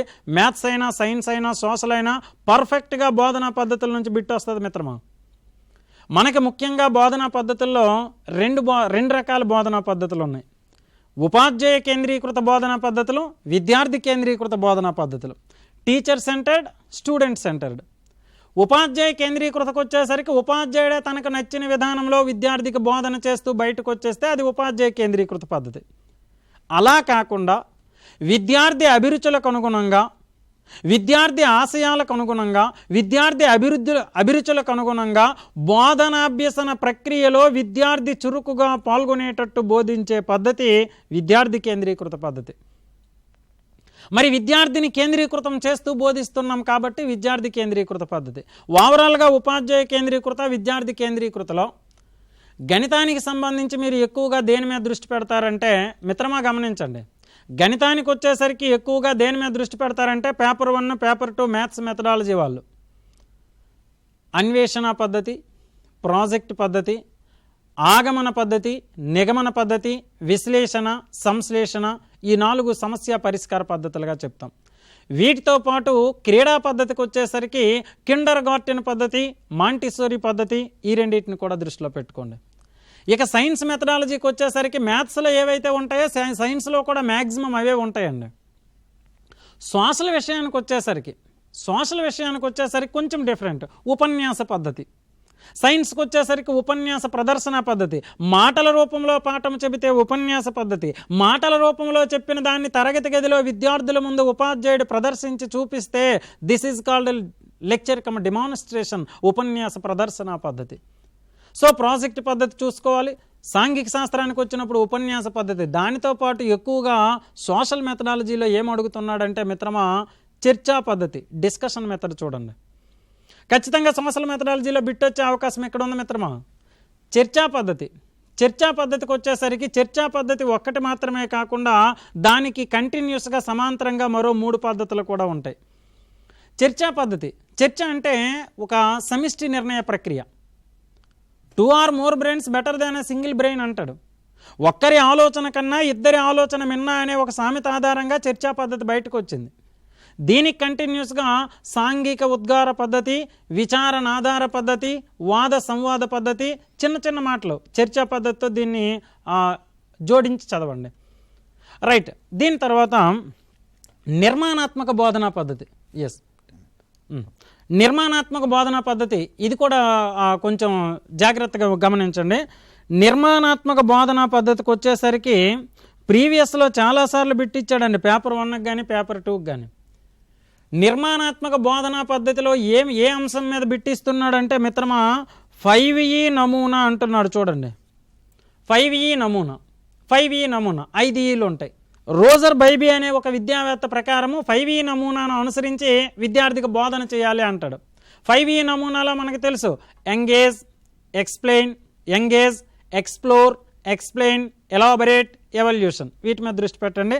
చివరికి రైట్ TLM వనరులు. TLM అంటే టీచింగ్ లెర్నింగ్ మెటీరియల్. అసలేంటి TLM ప్రాధాన్యత అంటే మనం ఏదైతే పాఠ్యాంశాన్ని బోధించామో మనము బోధించిన అంశం విద్యార్థికి సులువుగా అవగాహన కావడానికి, మనం బోధించిన అంశం విద్యార్థికి ఎక్కువ కాలం గుర్తుండడానికి ప్రతి తరగతి గదిలో ప్రతి ఉపాధ్యాయుడు ఖచ్చితంగా TLM ఉపయోగించాలి. సో TLMలో మీరేం టచ్ చేస్తారంటే ముందుగా TLM రకాలు టచ్ చేయండి. TLMలో ముఖ్యంగా 3 టైప్స్ ఉన్నాయి. 3 టైప్స్ ఆర్ దేర్. ఏంటవి? దృశ్య ఉపకరణాలు, శ్రవణ ఉపకరణాలు, దృశ్య శ్రవణ ఉపకరణాలు. చూడండి, ఆ తర్వాత ఎడ్గర్ డేల్ అనుభవ శంకువు. అమెరికా దేశానికి చెందిన ఎడ్గర్ డేల్ అనే ఒక విద్యావేత్త తరగతి గదిలో ఉపాధ్యాయుడు ఏదైనా పాఠ్యాంశం బోధించినప్పుడు ఏ అంశాలకు అత్యధిక ప్రాధాన్యత ఇవ్వాలి, వేటికి తక్కువ ప్రాధాన్యత, వేటికి ఎక్కువ ప్రాధాన్యత అనే ఒక శంకువు డేల్ స్కోన్ ఆఫ్ ఎక్స్పీరియన్స్ తయారు చేశాడు. దాని మీద ప్రశ్నలు వస్తున్నాయి. చివరికి ఏం చేస్తారంటే వనరులండి. ఇప్పుడున్న పరిస్థితుల్లో వనరుల మీద ఎక్కువగా బిట్ వస్తుంది మిత్రమా. వనరులకు వచ్చేసరికి గణిత వనరులు, సైన్స్ వనరులు, సోషల్ వనరులు. గణిత గ్రంథాలయం, సైన్స్ గ్రంథాలయం, సోషల్ గ్రంథాలయం, గణిత ప్రయోగశాల, సైన్స్ ప్రయోగశాల, సోషల్ ప్రయోగశాల, గణిత museum, science museum, social museum. ఆ తర్వాత వైజ్ఞానిక కేంద్రాలు, వైజ్ఞానిక ప్రదర్శనలు, వస్తు ప్రదర్శనశాలలు, మ్యూజియంలు, వాటి మీద ఎప్పుడు బిట్ అడుగుతున్నాడు. గణిత సంఘం, సైన్స్ సంఘం, సోషల్ సంఘం. గుర్తుపెట్టుకో మిత్రమా, మీరు ప్రీవియస్లో ఏ పేపర్ తీసినా కూడా దాని మీద బిట్ వస్తుంది. ఒకసారి టచ్ చేయండి, ఈజీగా ఉంటుంది ఇది. చివరిది రైట్ మూల్యాంకనం. మూల్యాంకనం అండి. మూల్యాంకనానికి వచ్చేసరికి కేవలం మన 3 మెథడాలజీస్ మాత్రమే కాదు, సైన్స్, సోషల్, మ్యాథ్స్ మాత్రమే కాదు, తెలుగు, ఇంగ్లీష్లో కూడా ఇది ఇంపార్టెంటే. మూల్యాంకనం. మూల్యాంకనం అంటే మీరు జనరల్గా దీని టాపిక్ ఏంటంటే పాఠం పూర్తయిన తర్వాత విద్యార్థికి ప్రశ్నలు అడగడమే మూల్యాంకనం. పాఠం పూర్తయిన తర్వాత విద్యార్థికి ప్రశ్నలు అడగడమే మూల్యాంకనం. అయితే ఇక్కడ చిన్న ఆలోచన ఏంటంటే, ప్రశ్నలు అయితే అడుగుతున్నాం, ఎందుకు ప్రశ్నలు అడుగుతాం? మనం నేర్పించింది ఎంతవరకు తెలుసుకున్నాడో, ఎంతవరకు మనం నేర్పించింది ఎంతవరకు గ్రహించాడో తెలుసుకోవడానికి. మరి తెలుసుకుని ఏం చేస్తావు? తెలుసుకుని ఏం చేస్తామంటే విద్యార్థి అభివృద్ధికి అవసరమైన సలహాలు, సూచనలు ఇస్తాం. ఇదే ఓవరాల్గా మూల్యాంకన ప్రక్రియ. ఆశించిన సామర్థ్యాలు ఎంత మేరకు సాధించబడ్డాయో తెలియజేసేదే మూల్యాంకనం. ఆశించిన సామర్థ్యాలు ఎంత మేరకు సాధించబడ్డాయో తెలియజేసేదే మూల్యాంకనం. ఈ మూల్యాంకనంలో మీరు సూటిగా గుర్తుపెట్టుకోండి మిత్రమా, ఇది చివరి అంశం. ఫస్ట్ మూల్యాంకనం బేసిక్స్ మీద దృష్టి పెట్టండి. మూల్యాంకనం విషయానికి వెళ్ళేసరికి మనకు ఒక నాలుగు మాటలు అక్కడ క్లియర్గా కనపడతాయి. అక్కడ ఏమైనా కన్ఫ్యూజ్ అయ్యావు అంటే మూల్యాంకనం డెప్త్గా వెళ్ళలేవు. ఏంటా 4 అంటే పరీక్ష అంటాడు, మాపనం అంటాడు, మూల్యాంకనం అంటాడు, మదింపు అంటాడు. ఎగ్జామ్, మెజర్మెంట్, ఎవల్యూషన్, అసెస్మెంట్ మిత్రమా. ఈ 4ంటిని చూడండి. తరువాత ఏం చేస్తా, దాని మీద ప్రశ్నలు కూడా ఇస్తున్నాడు. ఆల్రెడీ ప్రీవియస్లో ఇచ్చాడు, ఏపీలో ఇచ్చాడు, తెలంగాణలో కూడా ఇచ్చాడు మిత్రమా. తరువాత types of evaluation, types of evaluation, tools of evaluation. టైప్స్కి వచ్చేసరికి మూల్యాంకనంలో ముఖ్యంగా 3 రకాలు ఉన్నాయి. లోప నిర్ధారణ మూల్యాంకనము, రూపణ మూల్యాంకనము, సంకలన మూల్యాంకనం. ఇక్కడ చూడండి, లోప నిర్ధారణ మూల్యాంకనము, నిర్మాణాత్మక మూల్యాంకనము, సంకలన మూల్యాంకనం, డయాగ్నోస్టిక్ ఎవల్యూషన్, ఫార్మేటివ్, సమ్మేటివ్. దీనికి ఒకటే గుర్తుపెట్టుకోండి. అందుకే ఇక్కడ ఒక్క మాటనే రాసిన, బోధనాభ్యసన ప్రక్రియ జరగడానికి ముందు, బోధనాభ్యసన ప్రారంభానికి ముందు చేస్తే లోప నిర్ధారణ, బోధనాభ్యసన ప్రక్రియ కొనసాగుతున్నప్పుడు చేస్తే నిర్మాణాత్మక, బోధనాభ్యసన ప్రక్రియ పూర్తయిన తర్వాత చేస్తే అది సంకలన. ఇక్కడ ఏం లేదు, క్లియర్గా లోప నిర్ధారణ ముందే ఎందుకు చేస్తాం అంటే ముందే ప్రశ్నలు అడగాలంట. నిర్మాణాత్మక కొనసాగుతున్నప్పుడు, తరగతి గది జరుగుతున్నప్పుడు ఎలాంటి విషయాలు బయటకు వస్తాయి, అయిపోయిన తర్వాత ఏం జరుగుతాయి. ఇది దీంతో పాటు టూల్స్ ఆఫ్ ఎవల్యూషన్, మూల్యాంకన సాధనాలు అండి. టూల్స్ ఆఫ్ ఎవల్యూషన్, మూల్యాంకన సాధనాలు. మూల్యాంకన సాధనాలకు వచ్చేసరికి మూల్యాంకనం అంటే ఇది అనిపించే టాపిక్ మూల్యాంకన సాధనాలు. మూల్యాంకనం అనే టాపిక్ ఇది ఒక ఆయువు పట్టండి. మనం ఇప్పుడే అనుకున్నాం, ఎంతవరకు నేర్చుకున్నాడో తెలుసుకోవడానికి ఉపయోగించేదే మూల్యాంకనం అన్నాడు. ఆ తెలుసుకోవడానికి వేటినైతే ఉపయోగిస్తామో అవే సాధనాలు, మూల్యాంకన సాధనాలు. వేటినైతే ఉపయోగిస్తామో అవే సాధనాలు. అంటే విద్యార్థికి తెలుసుకోవడానికి రాత పరీక్షలు, మౌఖిక ప్రశ్నలు, వ్యాసరూప ప్రశ్నలు, సంక్షిప్త సమాధానాలు, లఘు సమాధానాలు, విషయనిష్ట ప్రశ్నలు, ప్రశ్నల రూపం, పూరకాలు, సంసర్గం, సాదృశ్యం, బహుళైచ్ఛిక ప్రశ్నలు, జతపరచడాలు, తప్పు ఒప్పులు, వర్గీకరణలు, మాస్టర్ లిస్ట్. ఒక్కొక్క దానికి ఒక్కొక్క ఉదాహరణ గుర్తుపెట్టుకోండి. ఆ మోడల్లో ఏదొచ్చినా ఇచ్చేయండి. సో ఎలా అడుగుతాడంటే ఒక ప్రశ్న ఇస్తాడు, ఇది ఏ రకమైన ప్రశ్న అంటాడు. వర్గీకరణ, జతపరచడమా, బహుళైచ్ఛికమా, ప్రశ్నల రూపమా అంటాడు. That's all. ఒక్కొక్క దానికి ఒక్కొక్క ఉదాహరణ. ఫైనల్గా SAT ఉత్తమ ప్రశ్నపత్ర లక్షణాలు. SAT అంటే స్కొలాస్టిక్ అచీవ్మెంట్ టెస్ట్ అండి, పాండిత్య సాధన నికష. అసలు ఏంటి పాండిత్య సాధన నికష? SAT అనేది ఏదో పెద్ద బ్రహ్మ పదార్థంలో ఫీల్ అవ్వాల్సిన పని లేదు. ఉపాధ్యాయుడు విద్యార్థి సమర్థతను తెలుసుకోవడానికి ఒక పరీక్ష పెట్టాలి. పరీక్ష పెట్టాలి అంటే ప్రశ్నపత్రం తయారు చేయాలి. ప్రశ్నపత్రం తయారు చేయాలి అంటే ఈ ప్రశ్నపత్రం తయారు చేసే విధానాన్ని సూచించేదే SAT అండి. మిత్రమా చూడు, SAT అంటే దాని బేస్ లైన్ చిన్నమాట. మనం నేర్పించింది ఎంతవరకు అర్థమైందో తెలుసుకోవడానికి ఒక పరీక్ష పెట్టాలి. పరీక్ష పెట్టాలి అంటే ప్రశ్నపత్రం తయారు చేయాలి. ఆ ప్రశ్నపత్రం తయారు చేసే దశలను తెలియజేసేదే SAT. విద్యా ప్రణాళిక నిర్దేశించిన ప్రకారము ప్రశ్నపత్రం తయారు చేసే దశలను సూచించేదే SAT. అందుకే దీన్ని పాండిత్య బరువైన పదాన్ని పెట్టాడు. ఆ తర్వాత ప్రశ్నపత్రం తయారు చేసిన తర్వాత మనం తయారు చేసిన ప్రశ్నపత్రం ఎంతవరకు సమర్థవంతమైనది, ఎంతవరకు మంచిదో, ఎంతవరకు ఉత్తమమైనదో తెలుసుకోవాలంటే దానికి కొన్ని లక్షణాలు ఉండాలి. ఖచ్చితంగా బిట్ వస్తుంది మిత్రమా, గుర్తుపెట్టుకో, రాసి పెట్టుకో. మనం తయారు చేసిన ప్రశ్నపత్రం ఉత్తమమైనదా కాదా డిసైడ్ చేయాలంటే దానికి కొన్ని లక్షణాలు ఉండాలి. ఏంటా లక్షణాలు అంటే, ఆ ప్రశ్నపత్రానికి సప్రమాణత ఉండాలి, విశ్వసనీయత ఉండాలి, విషయనిష్టత ఉండాలి, ఆ ప్రశ్నపత్రానికి ఆచరణాత్మకత ఉండాలి, అదే ప్రశ్నపత్రానికి విచక్షణ స్థాయి ఉండాలి, ఉపయోగికత ఉండాలి. ఇలా ఉన్నప్పుడు మాత్రమే అది ఉత్తమ ప్రశ్నపత్రంగా పిలువబడుతుంది. ఇక ఫైనల్గా ఇంతవరకు మనం ఏదైతే సమాచారం చెప్పుకున్నామో అన్నింట్లోనూ అత్యంత విలువైనది ఏదంటే మిత్రమా, CCE, కంటిన్యూవస్ కాంప్రహెన్సివ్ ఎవల్యూషన్, నిరంతర సమగ్ర మూల్యాంకనం. ఈ నిరంతర సమగ్ర మూల్యాంకనానికి పరిధులు లేవు, అన్ని సబ్జెక్టుల్లోనూ అడుగుతున్నాడు. సైకాలజీ పెడగాజీ పార్ట్లో అడుగుతాడు, తెలుగు మెథడ్లో అడుగుతాడు, పర్స్పెక్టివ్లో అడుగుతాడు, ఇంగ్లీష్ మెథడ్లో అడుగుతాడు, మన 3 మెథడాలజీల్లో కూడా అడుగుతాడు. మరి CCE అనేది మొట్టమొదట ఎప్పుడు స్టార్ట్ అయింది, విద్యా హక్కు చట్టం నుంచి ఏ విధంగా వచ్చింది, విద్యా హక్కు చట్టంలో దీని స్థానం ఏంటి, ప్రస్తుతం CCEని పాఠశాలల్లో ఏ విధంగా నిర్వహిస్తున్నారు, గణితంలో ఎలాంటి విద్యా ప్రమాణాలు ఉన్నాయి, పరిసరాల విజ్ఞానంలో ఎలాంటివి ఉన్నాయి, సాంఘిక శాస్త్రంలో ఎలాంటివి ఉన్నాయి, విజ్ఞాన శాస్త్రంలో ఎలాంటివి ఉన్నాయి, ఫార్మేటివ్ని ఎలా నిర్వహిస్తున్నారు, సమ్మేటివ్ని ఎలా నిర్వహిస్తున్నారు, ఆఫ్టర్ దట్ గ్రేడింగ్లు ఎలా ఇస్తున్నారు, వీటి మీద దృష్టి పెట్టండి. CCE నుంచి ఖచ్చితంగా మొత్తం పేపర్ అంతా క్షుణ్ణంగా పరిశీలిస్తే 1వ ప్రశ్న నుంచి 150వ ప్రశ్న వరకు దీని స్థాయి ఏదండి.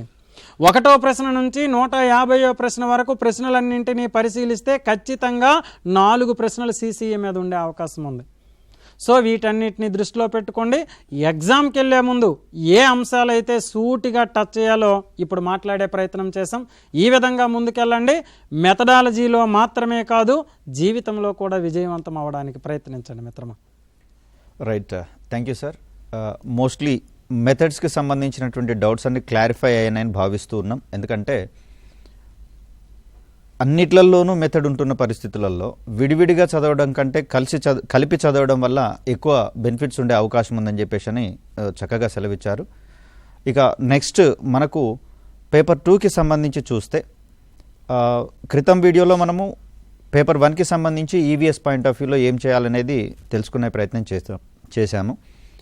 ఇప్పుడు పేపర్ 2లో ఎన్విరాన్మెంటల్ సైన్స్కి ఎక్స్టెన్షన్గా దీన్ని మనం చెప్పుకోవచ్చు, కొనసాగింపుగా మనం చెప్పుకోవచ్చు. EVS అంటేనేమో పరిసరాల్లో ఉన్నటువంటి అంశాలను అర్థం చేసుకునేటటువంటి ప్రయత్నం చేస్తాం.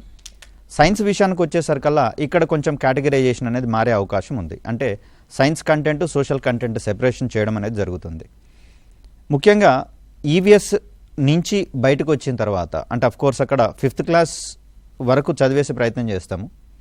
ఇక్కడ మాత్రం మనము 6th, 7th, 8th సంబంధించినటువంటి పాఠ్యాంశాలను అప్ టు ఇంటర్మీడియట్ లెవెల్ వరకు చదువుకోవాలనేది మన ముందున్నటువంటి కండిషన్. మరి ఈ పాయింట్ ఆఫ్ వ్యూలో 6th, 7th, 8th సంబంధించినటువంటి పాఠ్యాంశాలను ఇంటర్మీడియట్ లెవెల్కి తీసుకొని పోయే క్రమంలో ఏ టాపిక్స్ మనకి ఇంపార్టెంట్ అనేటటువంటి అంశాన్ని ఒకసారి గమనించే ప్రయత్నం చేద్దాం. అదేవిధంగా ఇంపార్టెంట్ ఏరియాస్ మీద కూడా మనం దృష్టి పెట్టే ప్రయత్నం చేయాలి. ముఖ్యంగా ఇప్పటికే ప్రిపరేషన్ కనుక అయిపోయినట్లయితే మనము బేసిక్స్ మీద ఎక్కువగా కాన్సన్ట్రేషన్ ఇప్పుడు చేయాల్సిన అవసరం లేదు. దానికి వాటికి సంబంధించినటువంటి ఎన్హాన్స్మెంట్స్ మీద మనము ఎక్కువగా దృష్టి సారించే ప్రయత్నం చేయాలి. అంటే నిర్వచనాలు కావచ్చు, వాటికి సంబంధించినటువంటి సాధారణ భావనలు మళ్ళీ చదవాల్సినటువంటి అవసరం లేదు ప్రిపరేషన్ అయిపోతే. దానికి బదులుగా అప్లికేషన్ ఓరియంటేషన్, అదేవిధంగా analytical type of questions, match the following type of questions A area నుంచి వచ్చే అవకాశం ఉందో తెలుసుకుంటే ఇక్కడే మనం సగం సక్సెస్ని పొందేటందుకు అవకాశం అనేది ఉంది. సో ఒక్కొక్కటి టాపిక్ వారీగా మనం కనుక గమనించినట్లయితే మనకు సైన్స్లో ఈ న్యాచురల్ ఫినామినా, సహజ దృగ్విషయాలు అనేటటువంటి అంశాన్ని ప్రముఖంగా ప్రస్తావించుకోవడం జరిగింది. మరి దీంట్లో నీటికి సంబంధించినటువంటి పలు ప్రాథమికమైనటువంటి అంశాలు, అదేవిధంగా గాలికి సంబంధించినటువంటి అంశాలు, వీటితో పాటుగా కాంతి, ధ్వని, ఉష్ణము ఇలా సెపరేట్ టాపిక్స్ని ఇంక్లూడ్ చేస్తూ ఉన్న ధర్మిల మరి వీటిలలో ఇంపార్టెంట్ ఏరియాస్ ఏంటో గమనించేటటువంటి ప్రయత్నం చేద్దాం. ఒకసారి స్క్రీన్ మీద కనుక మనం చూసినట్లయితే న్యాచురల్ రిసోర్సెస్లో ఎయిర్, వాటర్ అంటే వీటిలలో ఉండేటటువంటి మెయిన్ కాన్స్టిట్యూయెంట్స్ ఏంటి, అనుఘటకాలు ఏంటి, అదేవిధంగా పొల్యూషన్ అన్నప్పుడు మనకు అవసరం లేనటువంటి పదార్థాలు ఏవైతే ఉన్నాయో అవాంఛనీయ పదార్థాలు అని చెప్పేసి అంటాం.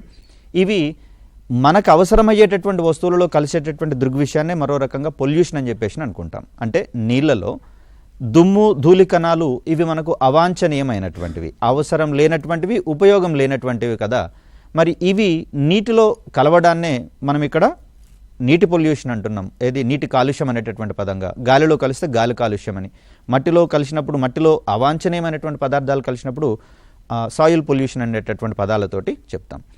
సో ఇక్కడ మరొక ముఖ్యమైనటువంటి అంశం హార్డ్నెస్ ఆఫ్ వాటర్, అంటే నీటి యొక్క కాఠిన్యత ఎందుకు ఏర్పడుతుంది అంటే దాంట్లో కొన్ని రకాలైనటువంటి మినరల్స్ కలిసినటువంటి సందర్భంలో ఈ కాఠిన్యత ఏర్పడేటటువంటి అవకాశం ఉంది. మరి ఆ సందర్భంలో కాఠిన్యతను తొలగించడానికి పూర్వకాలపు పద్ధతులు ఏమున్నాయి, ఆధునిక కాలంలో ఎలాంటి పద్ధతులు ఏర్పాటు చేసుకుంటూ ఉన్నాం.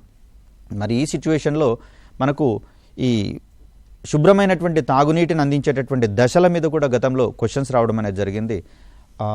వాటికి సంబంధించినటువంటి అంశాలు ఇక్కడ మనం క్లియర్గా చూసుకోవాల్సి ఉంటుంది. ఇక అట్మాస్ఫియరిక్ ప్రెషర్కి సంబంధించి అంటే వాతావరణ పీడనానికి సంబంధించినటువంటి అప్లికేషన్స్ మీద మనకు ఎక్కువగా క్వశ్చన్స్ పడేటటువంటి అవకాశం ఉంది. మోరోవర్ ఫిజికల్ సైన్స్ అంటేనే మనకు ప్రమాణాలు అనేటటువంటి అంశాన్ని మనం గమనించుకోవాలి. అంటే వాటి యొక్క యూనిట్స్కి సంబంధించినటువంటి అంశాలు కూడా క్వశ్చన్స్గా అడిగేటటువంటి అవకాశం ఉంది. పీడనానికి సంబంధించినటువంటి ప్రమాణాలు ఏంటని, అదేవిధంగా బలానికి సంబంధించినటువంటి ప్రమాణాలు ఏంటని, మరి అదేవిధంగా ఇక్కడ చూస్తే మనకు అట్మాస్ఫియరిక్ ప్రెషర్కి సంబంధించినటువంటి అంశాల్లో కూడా పీడనానికి సంబంధించినటువంటి అంశమే కాబట్టి ఇక్కడ పాస్కల్ అనేది, బార్ అనేటటువంటి పదజాలాలు మనకి ఇక్కడ ప్రమాణాలుగా కనిపిస్తూ ఉన్నాయి.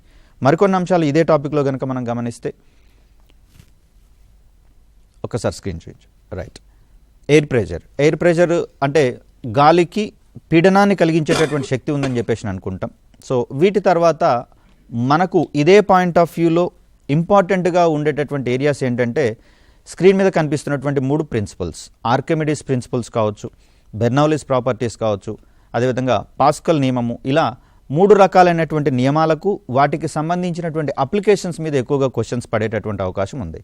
ఈ క్రింది నియమాలలో లోహాల యొక్క స్వచ్ఛతను కనుగొనేటందుకు ఉపయోగించేటటువంటి నియమం ఏది అని అడిగినప్పుడు దానికి సంబంధించి మనము ఆర్కిమిడీస్ ప్రిన్సిపల్ని మెయిన్ ఎగ్జాంపుల్గా చెప్పాల్సి వస్తుంది. అంటే ఇక్కడ లోహాల యొక్క స్వచ్ఛత కావచ్చు, పాల యొక్క స్వచ్ఛత కావచ్చు కనుగొనేటటువంటి క్రమంలో ఈ నియమమే మనకు కీలకమైనటువంటి అంశంగా కనిపిస్తూ ఉంది. ఇక పాస్కల్ నియమానికి సంబంధించి చూస్తే హైడ్రాలిక్ బ్రేక్స్ కావచ్చు, అదేవిధంగా స్ప్రేయర్స్ కావచ్చు, వీటన్నిటికీ సంబంధించినటువంటి మెయిన్ ప్రిన్సిపల్గా మనకు పాస్కల్స్ లా అనేది కనిపిస్తూ ఉంది. ద్రవాలలో ఒక చోట కలిగించబడినటువంటి పీడనము ఆ ద్రవం యొక్క అన్ని దిశలలోనూ అన్ని బిందువుల వద్ద ఏకరీతిగా ఉంటుందని చెప్పేటటువంటి కోణంలో ఇది మనకు ఉదాహరణగా నిలబడడం అనేది జరుగుతుంది. దీని తర్వాత మనము బెర్నౌలీస్ ప్రాపర్టీ గురించి చూసుకుంటే ఈ హెలికాప్టర్లు ఎగరడంలోనూ అదేవిధంగా విమానాలు ప్రయాణం చేయడంలోనూ ఈ రకమైనటువంటి ప్రిన్సిపల్ మనకు ప్రధానంగా కనపడుతూ ఉంది. అదేవిధంగా మెట్రో ఎక్కేటటువంటి ప్రయాణికులను కూడా జాగ్రత్తగా గమనించండి. స్టేషన్లలో ఒక ఎల్లో లైన్ అనేది ఉంటుంది. ఈ ఎల్లో లైన్కి యువతల వైపునే ప్రయాణికుల్ని నిలబడమని చెప్పేసి రిక్వెస్ట్ చేయడం జరుగుతుంది పదే పదే. ఎల్లో లైన్కి అవతల నిలబడినట్లయితే మనల్ని హెచ్చరించడం కూడా జరుగుతుంది. అదేవిధంగా హైవేల మీద ప్రయాణించేటటువంటి వారి యొక్క వాహనాలను పక్కకు ఆపినటువంటి సందర్భంలో వారి పక్క నుంచి ఏదైనా వాహనము అధిక వేగంతో ప్రయాణించినటువంటి సందర్భంలో ఈ ఆగి ఉన్నటువంటి వాహనము రోడ్డుకి అటువైపుగా లాగివేయబడినట్లుగా మనకు కనిపిస్తుంది. వీటన్నిటికీ మెయిన్ రీజన్గా మనము బెర్నౌలీస్ ప్రాపర్టీని మనం చెప్పుకునేటటువంటి ప్రయత్నం చేస్తాం. అంటే ఏదైనా ఒక వస్తువు వేగంగా చలిస్తున్నటువంటి సందర్భంలో దాని యొక్క వేగాన్ని అనుసరించి గాలి అక్కడ అధికంగా ప్రయాణించేటటువంటి అధికమైనటువంటి వేగంతో ప్రయాణిస్తుంది కదా, ఆ పాయింట్లో మనకు అల్పపీడనం ఏర్పడుతుందని, ఈ అల్పపీడన ప్రాంతానికి మిగతా అన్ని దిశల నుంచి గాలి వేగంగా వస్తుంది కాబట్టి సో అలాంటి సందర్భంలో ఈ వాహనాలు ఆగి ఉన్నటువంటి వాహనాలు ప్రయాణించే వాహనాల వైపుకి లాగివేయబడతాయి అనేటటువంటి కోణాన్ని ఇక్కడ ఇది మనకు వివరించే ప్రయత్నం చేస్తుంది. అలాగే మరికొన్ని అంశాలను కనుక మనం గమనిస్తే లాస్ ఆఫ్ ఫ్లోటేషన్ అంటే ప్లవన సూత్రాలు అనేటటువంటి అంశంగా దీన్ని మనం చూస్తాం. ఇక్కడ ఆర్కిమిడీస్ ప్రిన్సిపల్ అనేది స్వచ్ఛతను కనుక తెలియజేస్తూ ఉన్నటువంటి సందర్భంలో దాని తరహాలో ఉండేటటువంటి నియమంగా మనకు ఈ లాస్ ఆఫ్ ఫ్లోటేషన్ అనేది కనిపిస్తుంది. అంటే వస్తువు యొక్క సాంద్రతను ద్రవాల యొక్క సాంద్రతతో కంపేర్ చేసినప్పుడు ఆ వస్తువు ద్రవంలో మునిగి ఉండేటటువంటి సందర్భాలు ఏంటి, తేలి ఉండేటటువంటి సందర్భాలు ఏంటి, ఈ కోణంలో మనకు క్వశ్చన్స్ అడిగేటటువంటి అవకాశం ఉంది. అదేవిధంగా మరికొన్ని అంశాలు ఇక్కడ మనం గమనించే ప్రయత్నం చేద్దాం. ఫ్లూయిడ్ మెకానిక్స్ అంటే ప్రవాహుల యొక్క యాంత్రిక శాస్త్రం అనేటటువంటి కోణంలో మరి ఈ పాయింట్ ఆఫ్ వ్యూలో మనకు సర్ఫేస్ టెన్షన్ అనేది ఒకటి కనిపిస్తుంది, తలతన్యత అనేటటువంటి ధర్మాలు. చిన్న చిన్న కీటకాలు నీటి యొక్క ఉపరితలం మీద ప్రయాణించేటటువంటి సందర్భంలో నీటి యొక్క ఏ ధర్మం అక్కడ ఉపయోగపడుతుంది అనేటటువంటి కోణంలో క్వశ్చన్స్ గతంలో చాలాసార్లు అడగడం అనేది జరిగింది. మరి దీనికి ప్రధానమైనటువంటి ధర్మంగా తలతన్యత అనేటటువంటి ధర్మాన్ని చెప్తాం. వీటితో పాటుగా కేశనాలకీయత అనేటటువంటి ధర్మము, అదేవిధంగా స్నిగ్ధతకు సంబంధించినటువంటి ధర్మాల మీద కూడా క్వశ్చన్స్ అడిగేందుకు అవకాశం ఉంది. సముద్రంలో అలలు ప్రయాణిస్తున్నటువంటి సందర్భంలో సముద్ర అంతర్భాగంలో ఉవ్వెత్తున ఎగిసేటటువంటి అలలు సముద్ర తీరాన్ని చేరేటటువంటి కోణంలో అవి క్రమక్రమంగా వాటి యొక్క వేగాన్ని తగ్గించుకునేటటువంటి ప్రయత్నం చేస్తాయి. దీనికి మెయిన్ రీజన్గా మనం స్నిగ్ధతనే పేర్కొనాల్సి వస్తుంది. అదేవిధంగా హృదయం నుంచి రక్తనాళాల్లో ప్రయాణించేటటువంటి సందర్భంలో అది శరీరం యొక్క వివిధ భాగాలకు చేరేటటువంటి సందర్భంలో అక్కడ రక్తనాళాలు కూడా సన్నగా మారేటటువంటి అవకాశం ఉంది. కాబట్టి ఈ సందర్భంలో ఆ వేగాన్ని కంట్రోల్ చేసేటటువంటి ధర్మంగా కూడా మనకు స్నిగ్ధత అనేది కనిపిస్తూ ఉంది.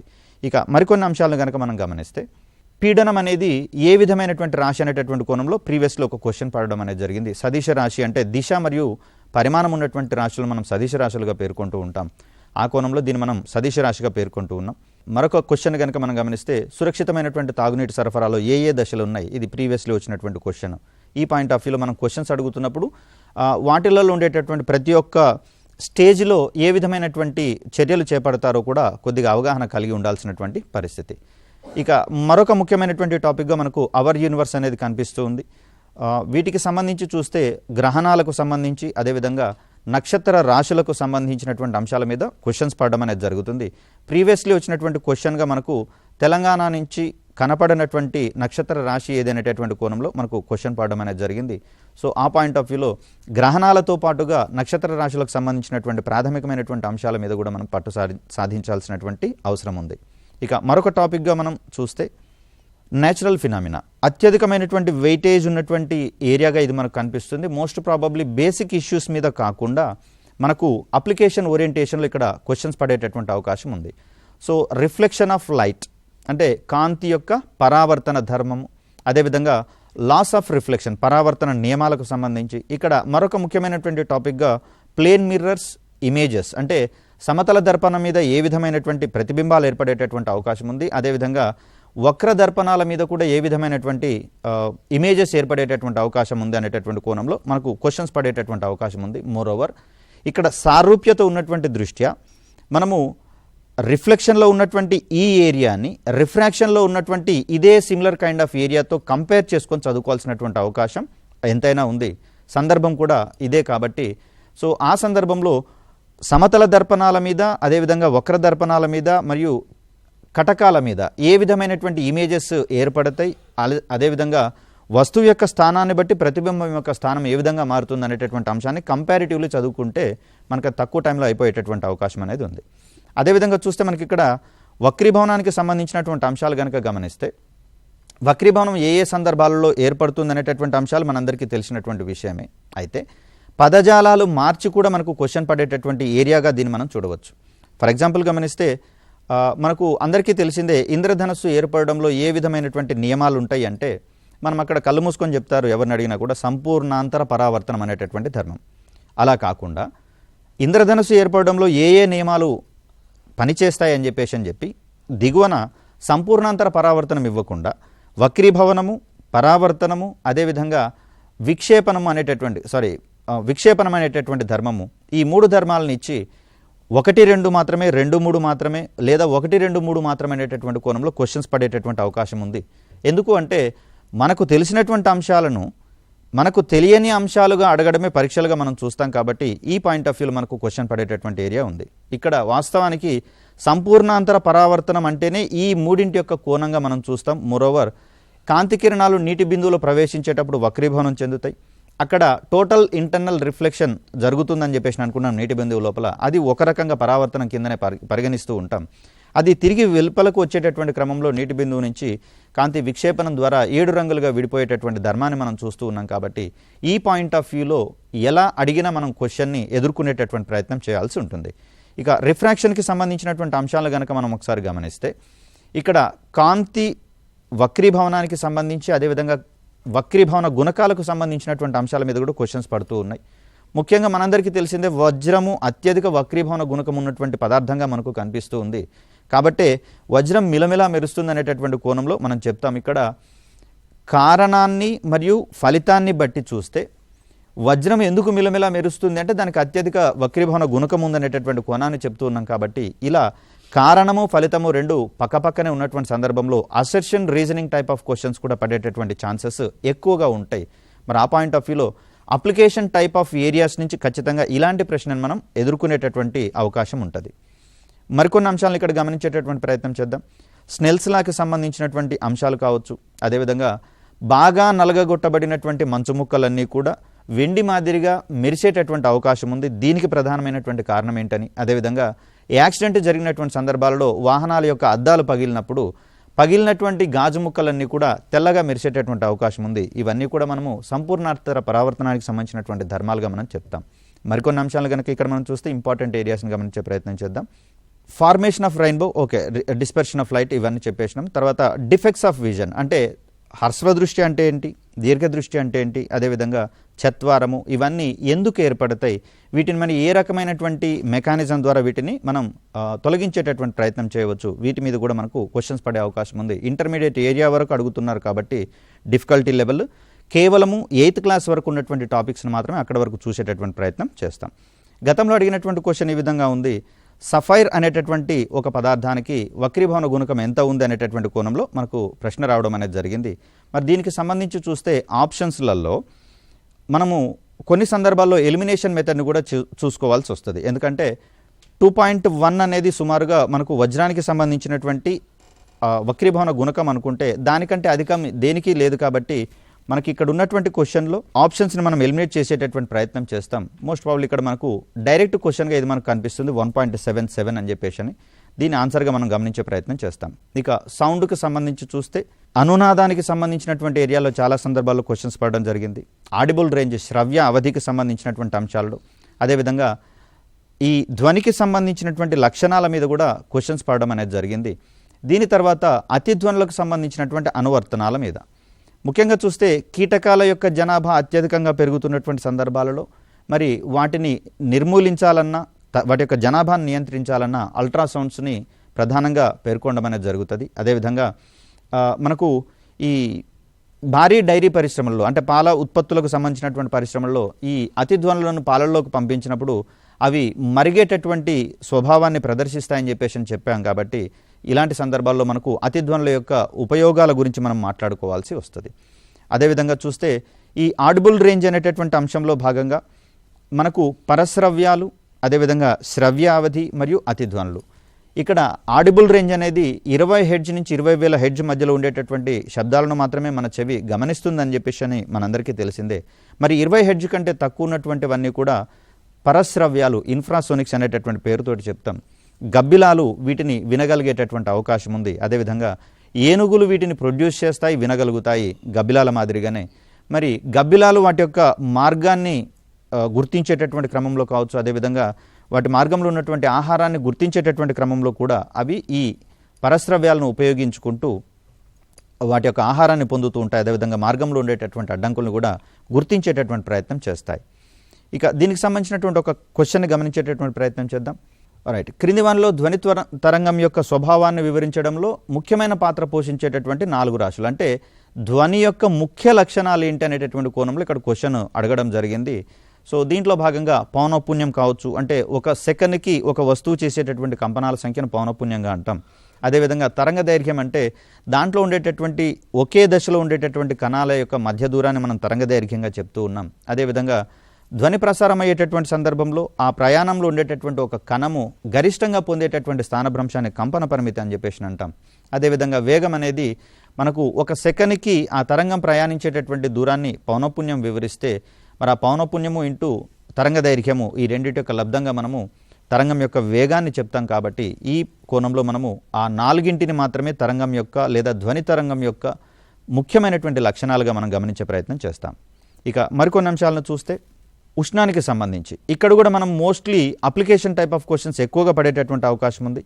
దీంట్లో స్పెసిఫిక్ హీట్ విశిష్టోష్ణానికి సంబంధించి నీటి యొక్క విశిష్టోష్ణము అత్యధికంగా ఉంటుంది. కాబట్టి మరి దీనివల్ల కలిగేటటువంటి దైనందిన జీవితంలోని లాభ నష్టాల మీద కూడా క్వశ్చన్స్ పడేటటువంటి అవకాశం ఉంది. ముఖ్యంగా సముద్ర తీర ప్రాంతాల్లో చలికాలాల్లో కూడా కొంచెం వెచ్చగా ఉంటుందని, అదేవిధంగా వేసవి కాలాల్లో చాలా చల్లగా ఉండేటటువంటి అవకాశం ఉంది. మరి దీనికి ప్రధాన కారణంగా నీటికి అత్యధిక విశిష్టోష్ణం ఉంటుంది. కాబట్టి ఈ గుణం ఆధారంగా ఈ విధమైనటువంటి పరిస్థితులు ఏర్పడతాయని చెప్పేసి మనం చెప్పుకోవచ్చు. అదేవిధంగా రాత్రి వేళల్లో కూడా సముద్ర తీర ప్రాంతాల్లో కాస్త వెచ్చగా ఉండేటటువంటి అవకాశం ఉంది.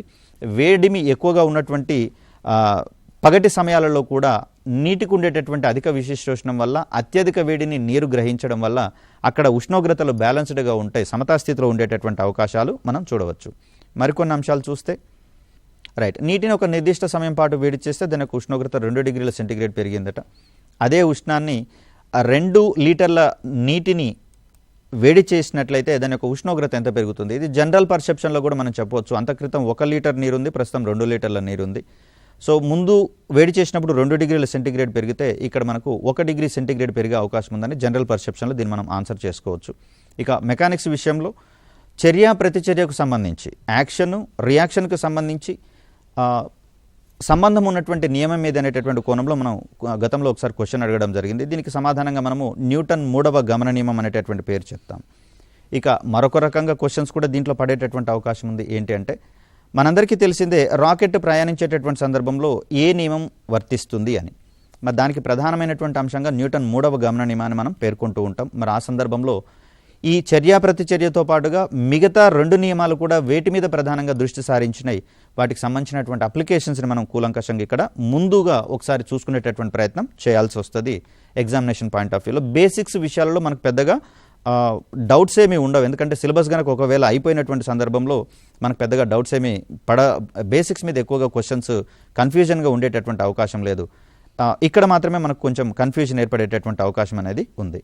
ఇక్కడ న్యూటన్ 3వ గమన నియమం అనేది చర్య ప్రతిచర్యల ఆధారంగా చర్య ప్రతిచర్యలను వివరిస్తుందని చెప్పేసి అనుకున్నాం.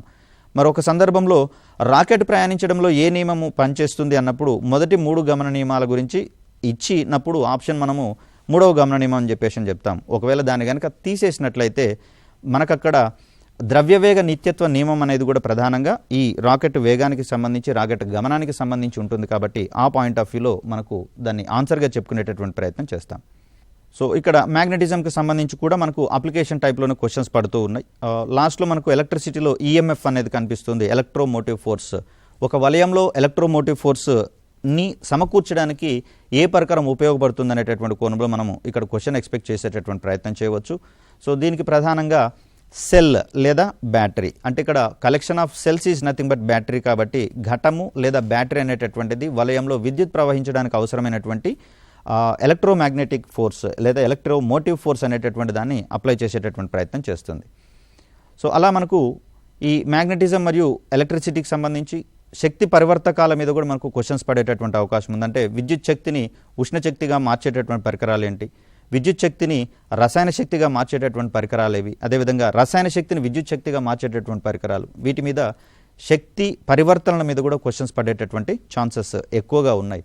మరి అలాంటి సందర్భంలో నిజ జీవితంలో వచ్చేటటువంటి ఈ ఉదాహరణలు బేరీజ్ వేసుకుంటూనే మనము ఎక్కువగా ప్రిపరేషన్ సాగించాల్సి వస్తుంది. కాబట్టి ఇక్కడ రసాయన శాస్త్రంలో కూడా మనకు మ్యాటర్ అరౌండ్ అస్ అనేటటువంటి ఈ ప్రాంతంలో మనకు కెలోరిఫిక్ వాల్యూ మీద ఎక్కువగా క్వశ్చన్స్ ఫోకస్ ఏరియాస్లో ఉండేటటువంటి అవకాశం ఉంది. అంటే అత్యధికమైనటువంటి కెలోరిఫిక్ విలువ దేనికి ఉంటుంది అనేటటువంటి కోణంలో, ముఖ్యంగా కెలోరిఫిక్ విలువ అనేది ఇంధనాల నుంచి వెలువడేటటువంటి ఉష్ణాన్ని బేరీజు వేసేటటువంటి కోణంలో చెప్తాం. మరి ఈ పాయింట్ ఆఫ్ వ్యూలో హైడ్రోజన్కి అత్యధిక కెలోరిఫిక్ వాల్యూ ఉంటుంది కాబట్టి గ్రీన్ ఇంధనంగా లేదా హరిత ఇంధనంగా, పర్యావరణ హితమైనటువంటి ఇంధనంగా ఇది పనిచేసేటటువంటి అవకాశం ఉంది. ఎందుకంటే కెలోరిఫిక్ వాల్యూ అధికంగా ఉన్నటువంటి సందర్భాలలో అది పూర్తిగా మండుతూ అధికమైనటువంటి ఉష్ణరాశిని వెలువరించేటటువంటి ప్రయత్నం చేస్తుంది కాబట్టి.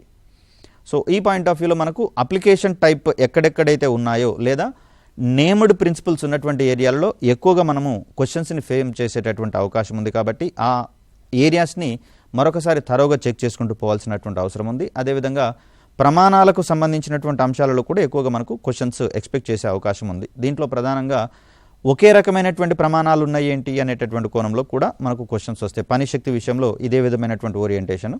Right, laws of chemical combination, types of chemical reactions అంటే రసాయన చర్యలకు సంబంధించినటువంటి రకాలు ఏమి ఉన్నాయి, వీటి మీద మనము ప్రధానంగా దృష్టి సారించాల్సినటువంటి అవసరం ఉంది. అదేవిధంగా నీరు మరగటం అనేది ఏ రకమైనటువంటి చర్య అని కానీ, లేదా క్రింది వానిలో భౌతిక చర్య అయినదేది లేదా కానిదేది అనేటటువంటి కోణంలో మనకు క్వశ్చన్స్ పడే అవకాశం ఉంది. భౌతిక చర్య అంటే ఏదైనా ఒక వస్తువులో స్థితి మార్పు జరిగినటువంటి సందర్భంలో తిరిగి ఆ కండిషన్స్ని రివర్స్ చేసినప్పుడు ఆ పదార్థం పూర్వస్థితికి వచ్చినట్లయితే దాన్ని భౌతిక చర్య అని చెప్పేసి అంటాం. ఏదైనా ఒక పదార్థము స్థితి మార్పు జరిగిన తర్వాత ఏ ప్రయత్నాలు చేసినా కూడా అది పూర్వపు స్థితికి రాకపోతే దాన్ని రసాయనిక చర్య అని, అదేవిధంగా శాశ్వతమైనటువంటి మార్పుకు గురైనట్లుగా మనం చూస్తూ ఉంటాం. కాబట్టి ఆ పాయింట్ ఆఫ్ వ్యూలో మనము సాధ్యమైనంతగా ఈ కాన్సెప్ట్స్ని మళ్ళీ ఒకసారి రివైజ్ చేసుకునేటటువంటి ప్రయత్నం చేయాల్సి ఉంటుంది. ముఖ్యంగా చూస్తే అప్లికేషన్ టైప్ ఆఫ్ క్వశ్చన్స్లలో ఆకారాలను లేదా ప్రశ్న అడిగే విధానాన్ని మార్చుకొని క్వశ్చన్స్ పడేటటువంటి అవకాశాలు ఉన్నాయి. గతంలో ఒకసారి ఈ శక్తి మార్పులకు సంబంధించి కనుక చూస్తే ఒక జలపాతం నుంచి నీరు కిందికి దూకుతున్నటువంటి సందర్భంలో మనకు ఏ విధమైనటువంటి శక్తి మార్పు జరుగుతుంది అనే కోణంలో క్వశ్చన్ అడగడం జరిగింది. ఉపరితలంలో నీళ్లు చల్లగా ఉంటే జలపాతంలో కింద పడినటువంటి ఆ వాటర్ అనేది వేడిగా ఉంటుంది, గోరువెచ్చగా ఉంటుంది అనేటటువంటి కోణంలో క్వశ్చన్స్ అడగడం జరిగింది. మరి ఆ పాయింట్ ఆఫ్ వ్యూలో ఎక్కువగా అప్లికేషన్ స్ట్రాటజీస్ మీదనే దృష్టి సారించాల్సినటువంటి పరిస్థితి. మోరోవర్ ఇక్కడ టాపిక్స్ ఎక్కువగా ఉన్నాయి, అదేవిధంగా తక్కువ వెయిటేజ్ ఉన్నటువంటి పరిస్థితులలో సెలెక్టివ్గా వెళ్ళగలిగితేనే మనం కొంచెము ఈ క్వశ్చన్స్ని ఫేస్ చేసేటటువంటి అవకాశం అనేది ఉంది. సార్, ఇక్కడ ఫైనల్గా మనము వెళ్ళేటటువంటి సందర్భంలో అంటే క్వశ్చన్స్ని ఫేస్ చేసుకోవడానికి ముందుగా ఎగ్జామినేషన్ వాతావరణాన్ని కూడా ఎలా ఫేస్ చేసుకోవాలో ఒక అవగాహనకి వచ్చి ఉంటే బాగుంటుంది అనేటటువంటి కోణంలో మీరు ఏ రకమైనటువంటి సజెషన్స్ ఇచ్చే ప్రయత్నం చేస్తారు? ఇప్పుడు చూసినట్లయితే చాలామందికి ప్రిపరేషన్ దాదాపు పూర్తి అయిపోయింది. సో ప్రశ్న చాలామంది ఇప్పటి వరకు మనకి ఇద్దరు కాల్ చేశారు. వాళ్ళు ఏమంటున్నారంటే, సార్ ఇప్పుడు ఆల్రెడీ మేము ప్రిపేర్ అవుతున్నాం, 1 వీక్లో ఎగ్జామ్స్ ఉన్నాయి కదా, క్వశ్చన్ పేపర్స్ అంటే చాలామంది ఫ్యాకల్టీలు కూడా చెప్పే మాట, క్వశ్చన్ పేపర్స్ ఎక్కువ ప్రాక్టీస్ చేయండి. ఎందుకంటే ప్రశ్నలు ఎక్కువ ప్రాక్టీస్ చేసినట్లయితే ఏ విధంగా అడుగుతాడు. మనకి ఇంతకుముందు మెథడాలజీ సార్ చెప్పాడు. సో ఎగ్జామ్కి వెళ్ళే ముందు ఖచ్చితంగా ఈ గతం జరిగినటువంటి 2 టెట్ ఎగ్జామ్ పేపర్లు సో ప్రాక్టీస్ చేసినట్లయితే ఎగ్జామ్లో ఏ విధంగా అడుగుతాడు అనేది తెలిసిపోతుంది. So practice makes man perfect అంటారు. సో క్వశ్చన్ పేపర్స్ ప్రాక్టీస్ చేయడం వల్ల ఏ విధంగా అడుగుతాడు అనేది తెలిసిపోతుంది. సో అందుకని చాలామంది కంటెంట్ చదువుతారు కానీ ఎగ్జామ్స్ రాయడానికి ఇష్టపడరు. సో ఇప్పుడు ఈరోజు చూస్తున్నాం, మొబైల్ యాప్లలో చాలా ప్రైవేట్ ఇన్స్టిట్యూట్లలో చాలామంది క్వశ్చన్ పేపర్స్ ప్రాక్టీస్ చేస్తున్నారు. సో ఆ విధంగా క్వశ్చన్ పేపర్స్ ఎక్కువ ప్రాక్టీస్ చేయడం వల్ల మనకు ఏ విధంగా అనేది క్వశ్చన్ ఏ విధంగా అడుగుతారనేది తెలిసిపోతుంది. సో అందుకు క్వశ్చన్ పేపర్స్ ప్రాక్టీస్ చేయండి. స్కోర్ తక్కువ వచ్చినా పర్లేదు, ఎక్కువ ప్రాక్టీస్ చేయడం వల్ల మీకు ఏ విధంగా క్వశ్చన్ అడుగుతారని తెలిసిపోతుంది. దాంతోపాటు మనం ఏ విధంగా మనకి స్కోర్ ఏ విధంగా వస్తుంది. చాలామంది ఈరోజు ఒక ఎగ్జామ్ రాస్తాం అనుకోండి, నెక్స్ట్ ఎగ్జామ్కి స్కోరింగ్ ఏ విధంగా పెరుగుతుంది అనేది తెలిసిపోతుంది. సో అందుకు ప్రతిరోజు ఫస్ట్ చాప్టర్ వైజ్గా ఎగ్జామ్స్ రాయండి, ఆ తర్వాత క్వశ్చన్స్ గ్రాండ్ టెస్ట్లు ఎక్కువ రాయడానికి ఇష్టపడండి. సో ఎగ్జామ్స్ రాయడం వల్ల స్కోరింగ్ అనేది పెరుగుతుంది, అలాగే మీకు ఎగ్జామ్ రాయడం రోజు ఈజీ అయిపోతుంది అండి. సో ఆ విధంగా క్వశ్చన్ పేపర్స్ ప్రాక్టీస్ చేయడం వల్ల మనకు ఎగ్జామ్ రాసే రోజు కూడా ఎగ్జామ్ రాసిన అనే ఫియరెన్స్ అనేది కూడా పోతుంది. Right sir, thank you so much. మా స్టూడియోకి విచ్చేసి ఇక్కడ అభ్యర్థులకు సంబంధించినటువంటి సందేహాలను నివృత్తి చేసేటటువంటి ప్రయత్నం చేశారు. సార్ బాలరాజు గారు. రైట్ మిత్రమా, చివరిగా ఎలాంటి ఇబ్బంది పడకుండా, ఎలాంటి ఆందోళన లేకుండా ఎగ్జామ్ సెంటర్కి వెళ్ళండి. ముఖ్యంగా మిత్రులు కొంతమంది ఫస్ట్ టైం సిబిటి మోడ్లో ఎగ్జామ్ రాసే ప్రయత్నం చేస్తున్నారు. కంప్యూటర్ బేస్డ్ టెస్ట్ ఇది. కానీ ఇంతవరకు మన విద్యార్థి జీవితంలో కానీ ఇంతకు ముందున్న జీవితంలో కానీ ఎప్పుడు కూడా ఆఫ్లైన్లోనే ఓఎంఆర్ సీట్లో బబులింగ్ చేసినాం. కానీ ఆఫ్లైన్లో ఎగ్జామ్ రాసిన దానికంటే ఈజీయెస్ట్ మోడ్లో కంప్యూటర్లో ఎగ్జామ్ రాయొచ్చు. దానికి దీనికి తేడా ఏంటంటే ఆఫ్లైన్లో నువ్వు ఎగ్జామ్ రాస్తే పెన్నుతో బబుల్ చేయాల్సి ఉంది. ఒకసారి కనుక పెన్నును అక్కడ టచ్ చేసావు అంటే మళ్ళీ బ్యాకప్ చేయడానికి లేదు. కానీ సిబిటి కంప్యూటర్ బేస్డ్ టెస్ట్కి వచ్చేసరికి పొరపాటున ఒకసారి మనం వేరేది క్లిక్ చేసినా కూడా మళ్ళీ రివైజ్ చేసినప్పుడు దాన్ని మళ్ళీ రెక్టిఫై చేసుకోవచ్చు. ఇలాంటి ఫెసిలిటీస్ అన్నీ కూడా సిబిటిలో ఉన్నాయి. ఏది ఏమైనా డైరెక్ట్గా ఒక్క మాట మిత్రమా, ఒక్కసారి 100% సిలబస్ పూర్తి చేశాము అనే దానికంటే 80% నెంబర్ ఆఫ్ టైమ్స్ రివిజన్ చేసి పూర్తి చేశాం అనే దాని మీద దృష్టి సారించండి. 100% ఒకటేసారి చదివామన్న సాటిస్ఫై ఇస్తే 50% మాత్రమే చేయగలం. కానీ 80% నెంబర్ ఆఫ్ టైమ్స్ చేశామంటే 80 మార్క్స్ సంపాదించగలం. సో ఇలాంటివన్నీ దృష్టిలో పెట్టుకొని రాబోతున్న ఈ టెట్లో కానీ ఆ తరువాత వచ్చే డిఎస్సిలో కానీ మంచి పర్ఫార్మెన్స్ చూపించి అతి తొందరలోనే మీరు సర్కారు ఉపాధ్యాయులుగా స్థిరపడాలని, ఇప్పుడు ఎవరైతే ప్రభుత్వ పాఠశాల ఉపాధ్యాయులు ఉన్నారో ఈ టెట్లోనే ఉత్తీర్ణత సాధించాలని మా ప్యానల్ తరపున టీశాట్ యాజమాన్యం తరపున ప్రతి ఒక్కరికి మనస్ఫూర్తిగా ఆశిస్తూ ఆకాంక్షిస్తూ ధన్యవాదాలు. Thank you sir.